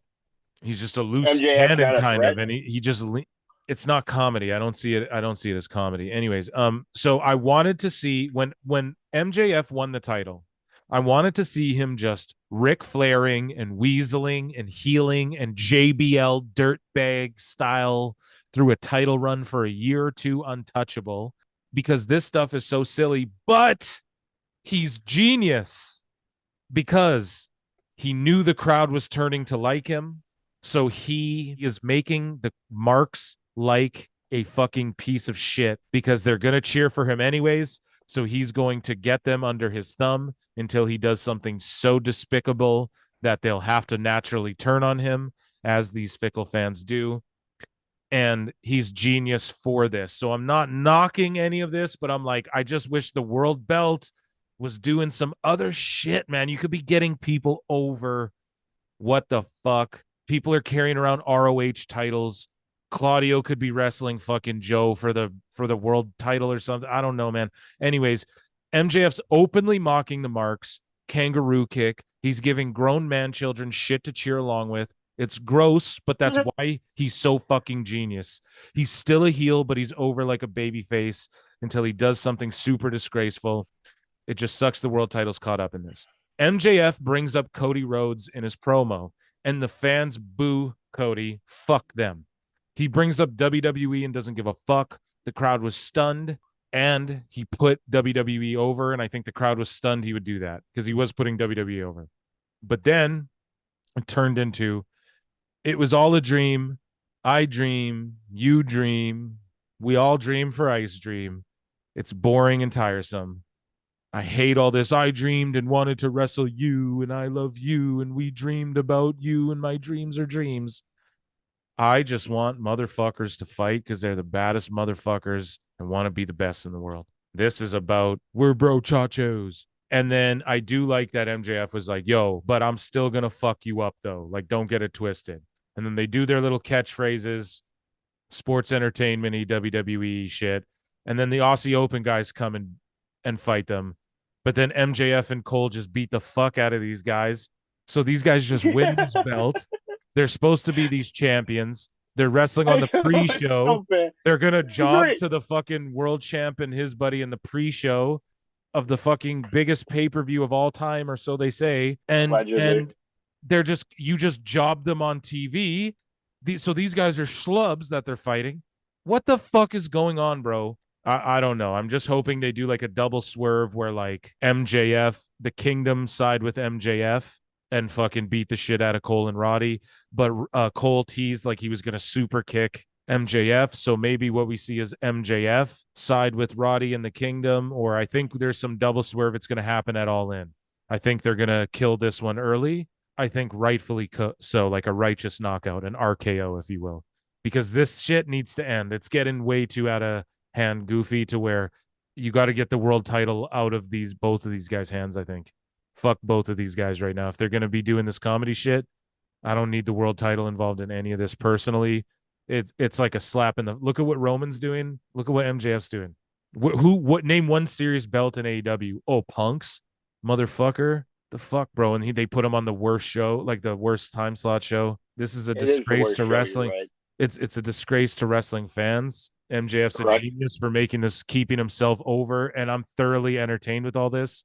But then when I just see the Triple B, I go, this wasn't what the Triple B was meant for. The Triple B was meant for him to not wrestle a lot, or wrestle a lot if he wants to, but it was meant for MJF to weasel his way out of beating all these up and comers and beating Joe. And then he beats Punk somehow. And we're like, what the fuck? And then he gets Mox, and then he gets Kenny. What the fuck? He beats Penta. And we're going, what the fuck? He's beating all these guys, and he's weaseling every time. And the fans go, it's repetitive. Boo.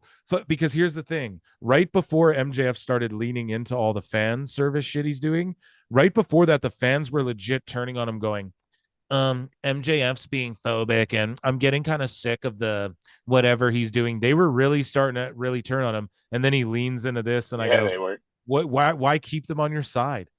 Just be that piece of shit, bro. Just fucking keep throwing drinks at people and fucking, still is the piece of shit, but he just like, and I get it, man. It's popping ratings. I'll never hate on something that's doing that. But it's just, goddamn, man, they're starting to really just get the world title out of this picture, please, man. Like, Kenny could have the world title defending it against someone at this All In show. Sorry, I've gone on about this. Your thoughts on this, and I don't mean to drag everything into the mud.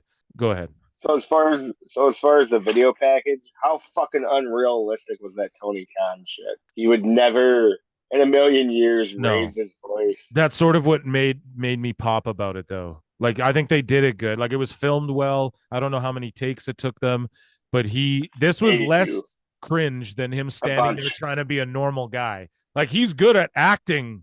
However, he was acting in that skit. Guys. I liked it. Even when he's like, oh no, it's great. Yeah, I'll see you guys. It was so funny when he's like, oh no, it's great. And then he had a soda water clipboard. Holy shit.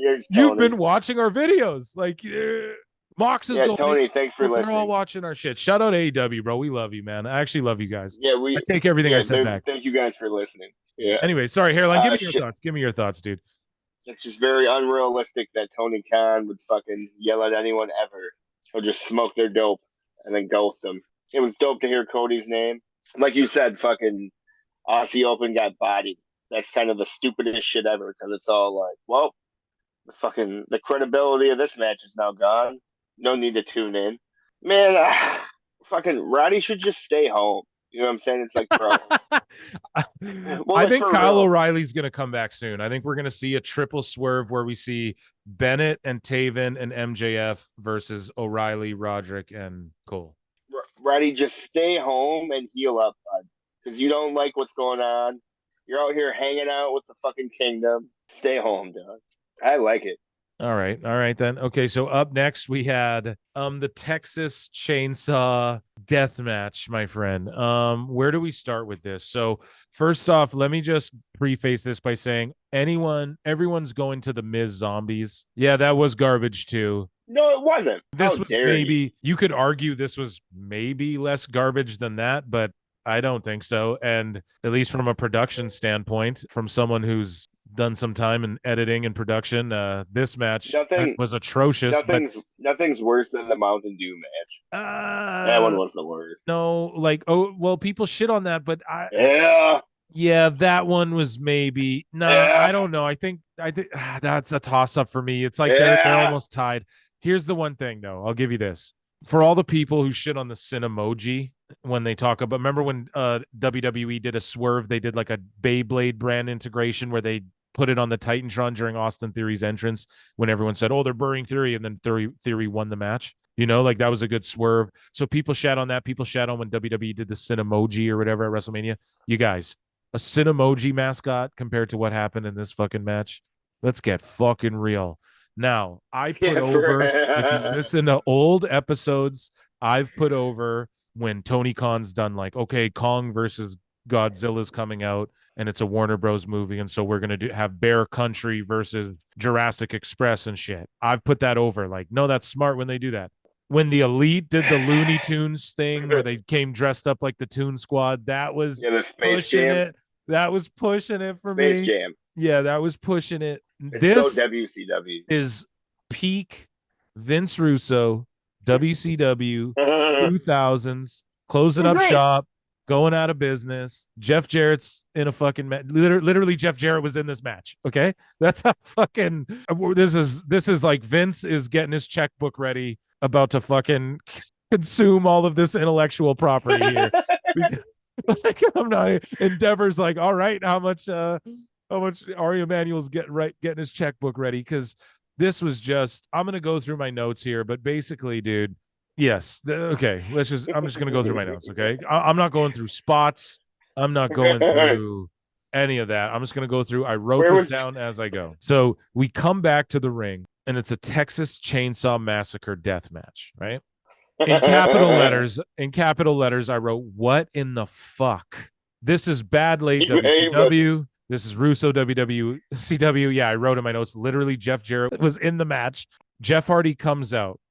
Then he immediately goes backstage for some reason. He comes to the ring, and then he's just like, no, I'm just going backstage. Getting Hardy backstage. Okay. He's backstage going, Hardy. And I thought we were having an incident for a second, like what happened in WWE. I was like, is he just going through the crowd again and going home? Like, what the fuck? I wrote in my notes, I'm surprised Moxley didn't somehow talk his way into this match. I wrote the lights. So Jeff Hardy goes backstage. They all get in a brawl and everyone starts brawling. The lights are orange, like it's like a knockoff shit version of The Fiend, but you can't see anything. I have my shit. I'm going into my settings on my TV and turning it to max brightness. I can't even see shit. Okay? You can't see anything, and it's not even Halloween. And I get the brand integration. Have a Texas Chainsaw Death match. Put 2 wrestlers from Texas in it. And fucking, I don't have Jake the Snake come on or something. I don't even know if he's from Texas, but all I'm goddamn saying is like, have cowboy shit be in a match. Dude, just what the fuck was this, bro? And like Jeff Hardy and Jeff Jarrett, this couldn't be more TNA Dixie Carter taking advice from Vince Russo, WCW 2001. I write, they dumped the fake blood on Jarrett. I write, this is terrible. There's 30 fucking guys brawling. You can't tell who's who. I wrote, I guess here's some anarchy in the arena on Dynamite a week before anarchy in the arena at the All In pay-per-view, which is supposed to be the biggest pay-per-view of the fucking, right? Like, who's True. Right?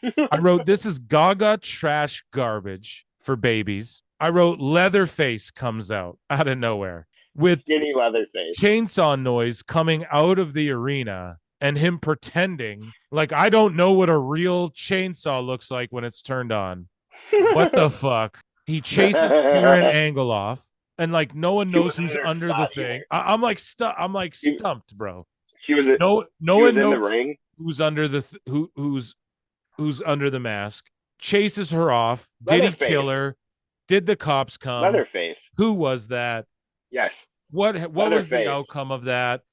I get, we recreated the horror movie scene, like the slasher flick where she's covered in blood at the end and running away.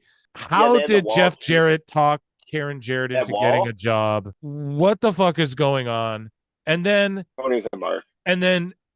Satnam Singh comes in and chokeslams Hardy. They all pin him. Yeah. Jeff Jarrett gets a Leatherface belt. Like, we need more belts in this company. For some why this is like JCW. I was like, where's fucking ICP? Are they gonna come out and join the fray? And I wrote, imagine having a giant like Satnam Singh and using him like this in this capacity. Think about this. Think about the Indian population that there is in the UK. You're doing a big show in London. You have a giant fucking Satnam Singh, and he's not in a huge marquee match like against your world champ, against doing some like a moment, create a fucking legendary moment with Punk where like Punk overcomes the giant and fucking All In London, brother, in front of 80,000 in the Silver Dome. Like, you guys need to get your heads out of your fucking asses. And also, at the end of this match, Taz summed it all up for me. And I'm going to put Taz over here because he's as fed up with this shit as I am. Taz summed it up. And right when all of this ends, and then he's got the belt and everyone's quiet and it's about to cut out, Taz goes, well, that was something. And then they go to commercial break. And I just went, yeah. So I don't know. I gave up on the show at this point. I did watch the rest, but I have more notes, but this was just utterly atrocious. Hairline, give me your thoughts on this whole debauchery, and shout out Taz, because we'd be homies. I know we would. And you and Hook deserve better. Sorry, go ahead, Hairline. This shit was out of control. What was the lighting? What the fuck was the lighting? They did it. Yes or no? Could you see anything? Am I just talking out of my ass? Nothing. Like, from a production standpoint, you don't use orange lights, bro. Well, no, you can use them, but like you should like have things like fucking with a spotlight mixed in, bro. You need something mixed in there to enhance the. I don't know. It was just so bad. It was like, okay, so you're trying to be Bray Wyatt. Have you ever seen Texas Chainsaw Massacre? Usually, he's running around in the daytime with a chainsaw. In every movie, there's a daytime scene. Sorry, go ahead. As a horror mark, I do think Karen Jarrett watched some tape. You know what I'm saying? She definitely watched some Texas Chainsaw Massacre. Like, okay, are we going to break down work? Oh, does Jeff Hardy do good dives? Yeah, he's the best. Does Jeff Jarrett sell? Can Karen Jarrett sell? And like you said, does it look like she did her homework and they planned this out like that? Yes. I'm never going to go, Jeff Jarrett can't work. Does he lay his punches in? But what was the work in this? Matt Hardy dumping a bucket of blood on a bitch? What the fuck are we doing, bro? Go ahead. I'm so sorry. And then he tweeted out, no, before you go on, Matt Hardy tweeted out, oh, it's been 20 years since I've brood blooded a bitch or some shit. Man, shut the fuck up. Sorry, go ahead. Trash. Yeah. I don't know, man. Leatherface lost a lot of weight. He's probably switched to vegan. Most likely is what happened. Taz, definitely not having a good time, but no. I don't know, man. I think you're right, bro. Wembley that's it. We hit the fucking the descent, you know? Yeah, this was it. What do you think like the descent beginning was for WCW? What do people consider it as? the beginning of the end. Probably Bash at the Beach 2000, where it was like, it's just done. When, Like, we're when Nash laid down for Hogan. the finger poke of doom. Yeah, maybe that was the beginning of the end. Well, Yeah. So, yeah, dude, this is like, we're getting a finger poke of fucking doom level. What if that's what happens at Wembley and Cole and MJF fucking one of them lays down? Ooh. So up next, Britt Baker comes out. Oh God. For her match. Again, we buried this before, man. The bunny doesn't wrestle, so we know she's gonna job to Baker because we know Britt Baker needs a little Wembley moment. This is just awful programming. So Britt Baker, I'm just gonna read my notes. Britt Baker comes out. She gets cheered as much as the bunny does. Literally, the bunny probably got louder pops than Britt did. People don't care. Britt got anti pops on the way to the ring. She was really trying to get the crowd into her. Her Twitter presence arguing with Marks is not a good look. Her botching matches and being cocky about it isn't a good look. And her alleged, quote unquote, trashing girls on reality shows and girls speaking out and then everyone ganging up on them isn't a good look, man. And I love the bunny, but it's not a good look having her come in randomly after months and months and months of being gone, where we just know she's going to job to DMD so DMD can get her Wembley moment. Bad, predictable WCW 2000 level shit television from AEW. Match was whatever. DMD obviously won, and she did win the crowd over by the end of it. I will give her that. And she was on. It wasn't a botch fest. Wasn't the greatest match ever, but she did win the crowd over. Good for her. I never am like, Britt isn't great, but I always looked at her as like, she's a star in the making, but you don't wrestle enough. You're too goddamn arrogant and cocky. You care about Dave Meltzer stars. Go ahead, Hairline. First off, Excalibur, no one gives a shit about Britt Baker's little jacket. You know what I'm saying? He went on for a good fucking minute and a half about her little coat during the entrance. That's too much. Nah. Bunny, on the other hand, she's got a Cody Rhodes-like level stable coming down in the ring with her. Neither of these girls had ring awareness. There was just several times where neither of them were in the right place. Quick example here. Britt goes to do that lariat. The bunny's not in the right place, so she has to spin around quickly, and it's just little shit like that. There was when fucking Britt was laying in the turnbuckle, and the bunny went to go fucking do her little fucking turnbuckle bump, and it's just like, she's like a mile fucking off. I don't know, man. Obviously, with the bunny being injured and whatnot, you know, there's a little bit of ring rustmanship. But as far as Britt and whatnot, this is just embarrassing. She's not wrestling enough, you know? Yeah, dude. And it's embarrassing that the fatal 4-way situation, Sheeta beats. Who did Sheeta beat? For Tony. She just jobbed out. Tony, man. Yeah, she jobs some girl. Tony gets a bye. Saraya jobs Sky Blue because obviously. And then fucking this shit happens where it's like, obviously the bunny's going to lose. And it's just so... this whole event is such a middle fucking finger to everybody. I feel like, dude, you had such a chance. Again, this is just another example of just such a chance to do something great with AEW, and then everyone fucking squanders it who really have a say in shit. The Acclaimed come out after they show this little package of them crying over Billy Gunn's retirement. Yeah, dude, finally though, like, so there's been nothing good on this show. You're right, man. And the Acclaimed lost momentum. I feel like the crowd, when their music hits, they don't pop as hard and shit. But then, of course, Caster comes out. He does his thing. Bones is a great worker. They know how to get themselves over. These are guys, they're going to have longevity. I would love to see these guys in NXT. I think they would fit in on that show so well. I was watching NXT last night. Yeah, and I think they would just fit in so well. Anywho, the Acclaim come out. Caster's just an undeniable star. Bowens is great in the ring, especially out of the two. He's really good in the ring. But they don't even get to wrestle. They're going to fight these two ball jobbers. The lights go out.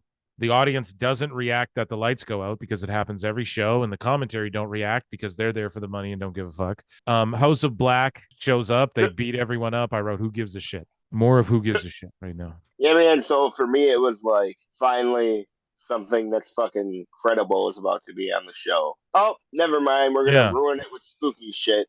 Dog, okay, listen.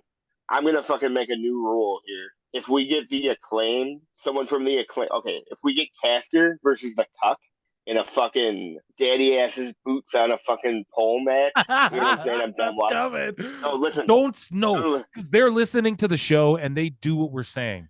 And you are about to manifest boots on a pole And I'm not going to allow that, bro.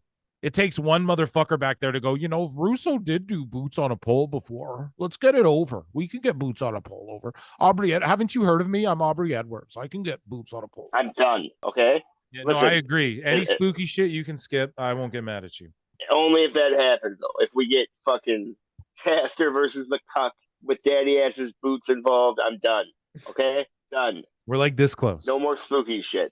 Okay. No more spooky shit, Rule. God. Yeah. So yeah. Main event time. The Guns come out.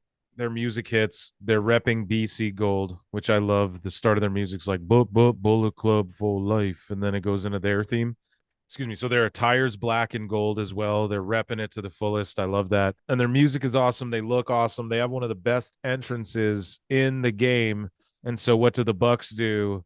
Like any baby face would do, which we're going to get into that in this whole piece of shit match. The Bucks super kick them during their fucking entrance. The entrance everyone loves. Yeah, let's let these guys who get no crowd reaction, because the crowd doesn't care for them, listen to the reaction they get. And we're going to go through it as this goes on. So whatever, this match is going on. The Bucks are doing their flippy shit. There's no tags. The ref was so buried. I'm just reading through my notes. The ref was so buried during this match, counting super loud and just stopping at 3 every time so that the Bucks could get all their shit in. And then he just restarts at counting at 1. Why not do these moves around the parameters of tagging in and out and the 5 or 10 count? Just do these moves around the parameters of that. Like, what the fuck? Space them out, bro. Have a tornado match if that's what it's just going to be. We don't care. We just saw a fucking guy with a chain. We just saw the Texas Chainsaw match. Just do a tornado match. You already don't care. The fuck? So CM Punk chants were muted out. Yeah. The fans were chanting CM Punk at the Bucks, though, when they were on the outside of the ring, and I feel like it was muted out. So this is how the match ends. The Guns roll up one of the Bucks, and then they cheat by holding the hands, right? And then one of the Bucks super kicks the guy, one of the Guns, and then the Buck rolls up the Gun who had him rolled up, and then the Bucks cheat to get the pin. The Guns roll up Young Buck number 1, right?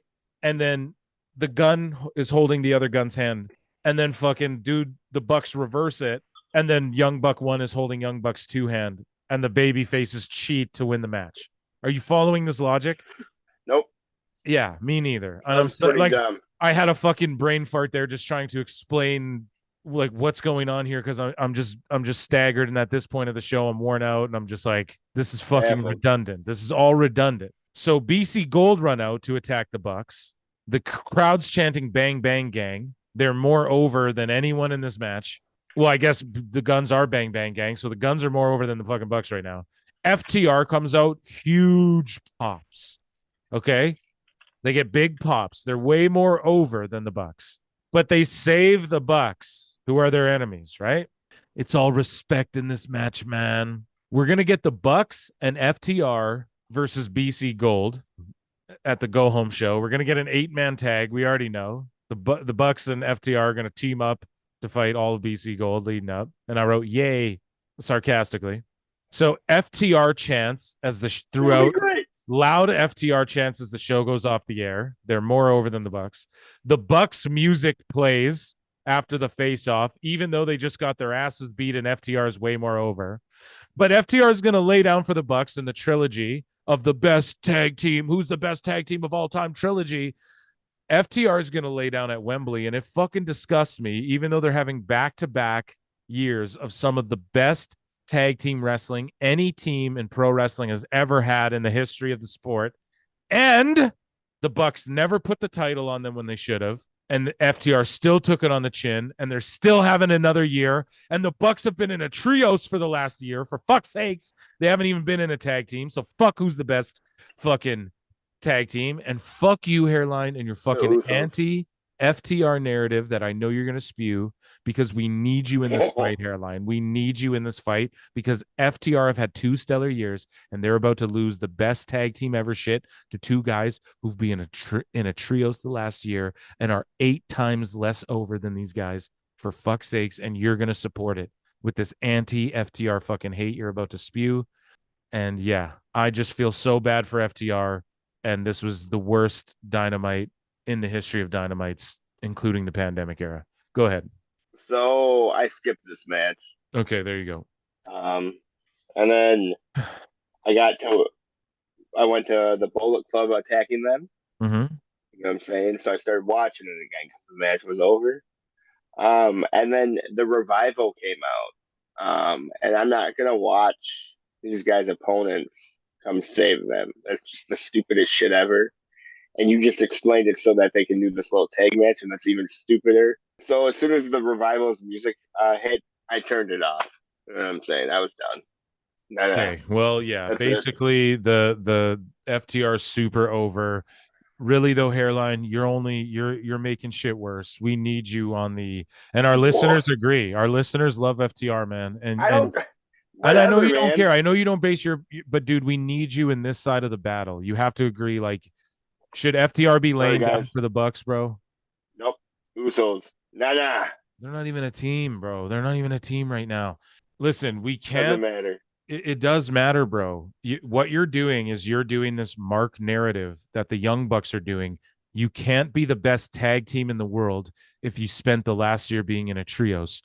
You can't be the best tag team in the world, Usos, if you spent the last since WrestleMania fucking losing tag matches. And that doesn't mean they aren't one of the GOATs of all time. Usos are probably like number 2 almost of all time. Or 1 or 2. Now who's writing and you're writing a narrative yourself. No, I'm not. Listen, hairline. You're not? We need you on this side because when you shit on FTR, it only empowers these motherfuckers to get away with this nonsense that the Bucks are gonna dress. They're gonna dress like the British Bulldogs, bro. I'm dead serious about this. And they're gonna beat and FTR is gonna be dressed like the Hearts, and they're gonna beat FTR in Wembley. And like have their moment, and they're the bosses of the company.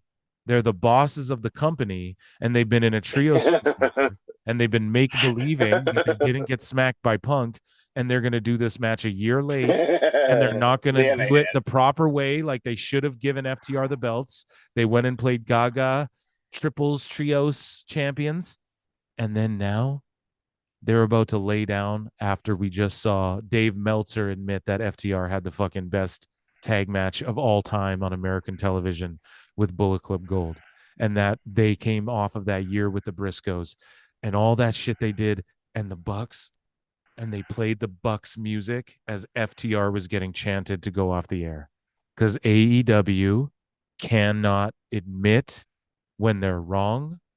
They don't know what they're doing. And these motherfuckers just got NBA level contracts, and FTR is going to lay down for them. Lord have mercy. Send the asteroid or send me to heaven, daddy. Because if All In is what I think it's going to be like, if All In isn't truly like, and I don't know how they're going to do it without Roman Reigns and Cody Rhodes being on the show, but if it's not the greatest pay-per-view of all time, I don't know what to tell you, bro. Like, this might be the beginning of the fucking end. And I think having MJF and Adam Cole on the pre-show, because what other country do they go to and just will this type of, they can't do it in America. Where are they going to do it again? They're going to go back to the UK in 5 years again? Are they going to go to Japan and do it? They won't be there. They can't go anywhere and just do a stadium. They'll never be able to do this again. Whereas if WWE's like, we're doing media in London, they'll have 100,000 people there tomorrow. Do you run a business? No. You guys, this was quite possibly the worst Dynamite in the history. And Raw was like, I was shitting on WWE too. Oh boy, I'm not impressed. I'm not impressed with wrestling. I'm exhausted a little bit from this week of just beating your head against the wall. And I feel like this, I don't know. NXT was really good though. It was great for what it's worth. Guys, I hope you enjoyed this show. I hope you tried to enjoy that Dynamite. That was, you said we're going to do grades. Yeah, that was a fucking E minus, you know? I don't know what to tell you. What's E? We only have A through F here in America. Right, I know. And I'm giving it an E for elite, which is lower than F, and then an E minus. Oh, facts. Yeah, facts. And yeah, dude. Oh God. Anyways, trash. Yeah, if you want us to Fucking be happy, trash. check out some of our clips on our clips channel. That was our show. Yeah. Thanks for surpassing 500. We're about to start doing You're live so shows. done. We love you guys so Take her much. home, I'm brother. done. I'm more done than Taz. Take Shout out her Taz. home. Give me a call. We'll get a fucking Yeah. we'll get Yeah, a fucking Taz. pasta and a wine with Hook in PWT. Brooklyn or some shit. Guys, that was our show. Make Okay, sure hold you on. check out our Patreon. Shout out our patrons, Russ Paxson, Reggie Rodriguez, Ashy, patreon.com/Pro Wrestle Times. Check us out everywhere at Pro Wrestle Times, PWT podcast on TikTok. Join our Discord. The link's in the description. And speaking of Discord and Patreon, you get videos like fucking us reacting to the Botchamanias, us reacting to every pay-per-view ever in closed circuit match. We're gonna start with Muhammad Ali versus Antonio Inoki that Vince McMahon promoted. It was like his first ever big pay-per-view. It took place in the 70s. Check that out on Patreon. There's the Chris Jericho Fall from Grace. Bunch of exclusive content. I'm a little slow uploading it, guys, but fuck, man, we've been knocking all this stuff out for you guys. And we're almost there, about to go live, and we got to figure out perks for YouTube because you guys can subscribe there too. And yeah, man, just get in our Discord. Let's talk that shit. Shout out all our peoples. Phil is disgusted, but I'm here and I'm out. Yeah, hairline is devastated, but he was here and he's out, and the top pod boys are And out. that's Stranger Things. And yeah, and on that note, we cue the music, or maybe it's already fading out by now. Couldn't tell you because I'm about to fall asleep. I'm just so glad I didn't die during that review, folks. We love you. Top pod out.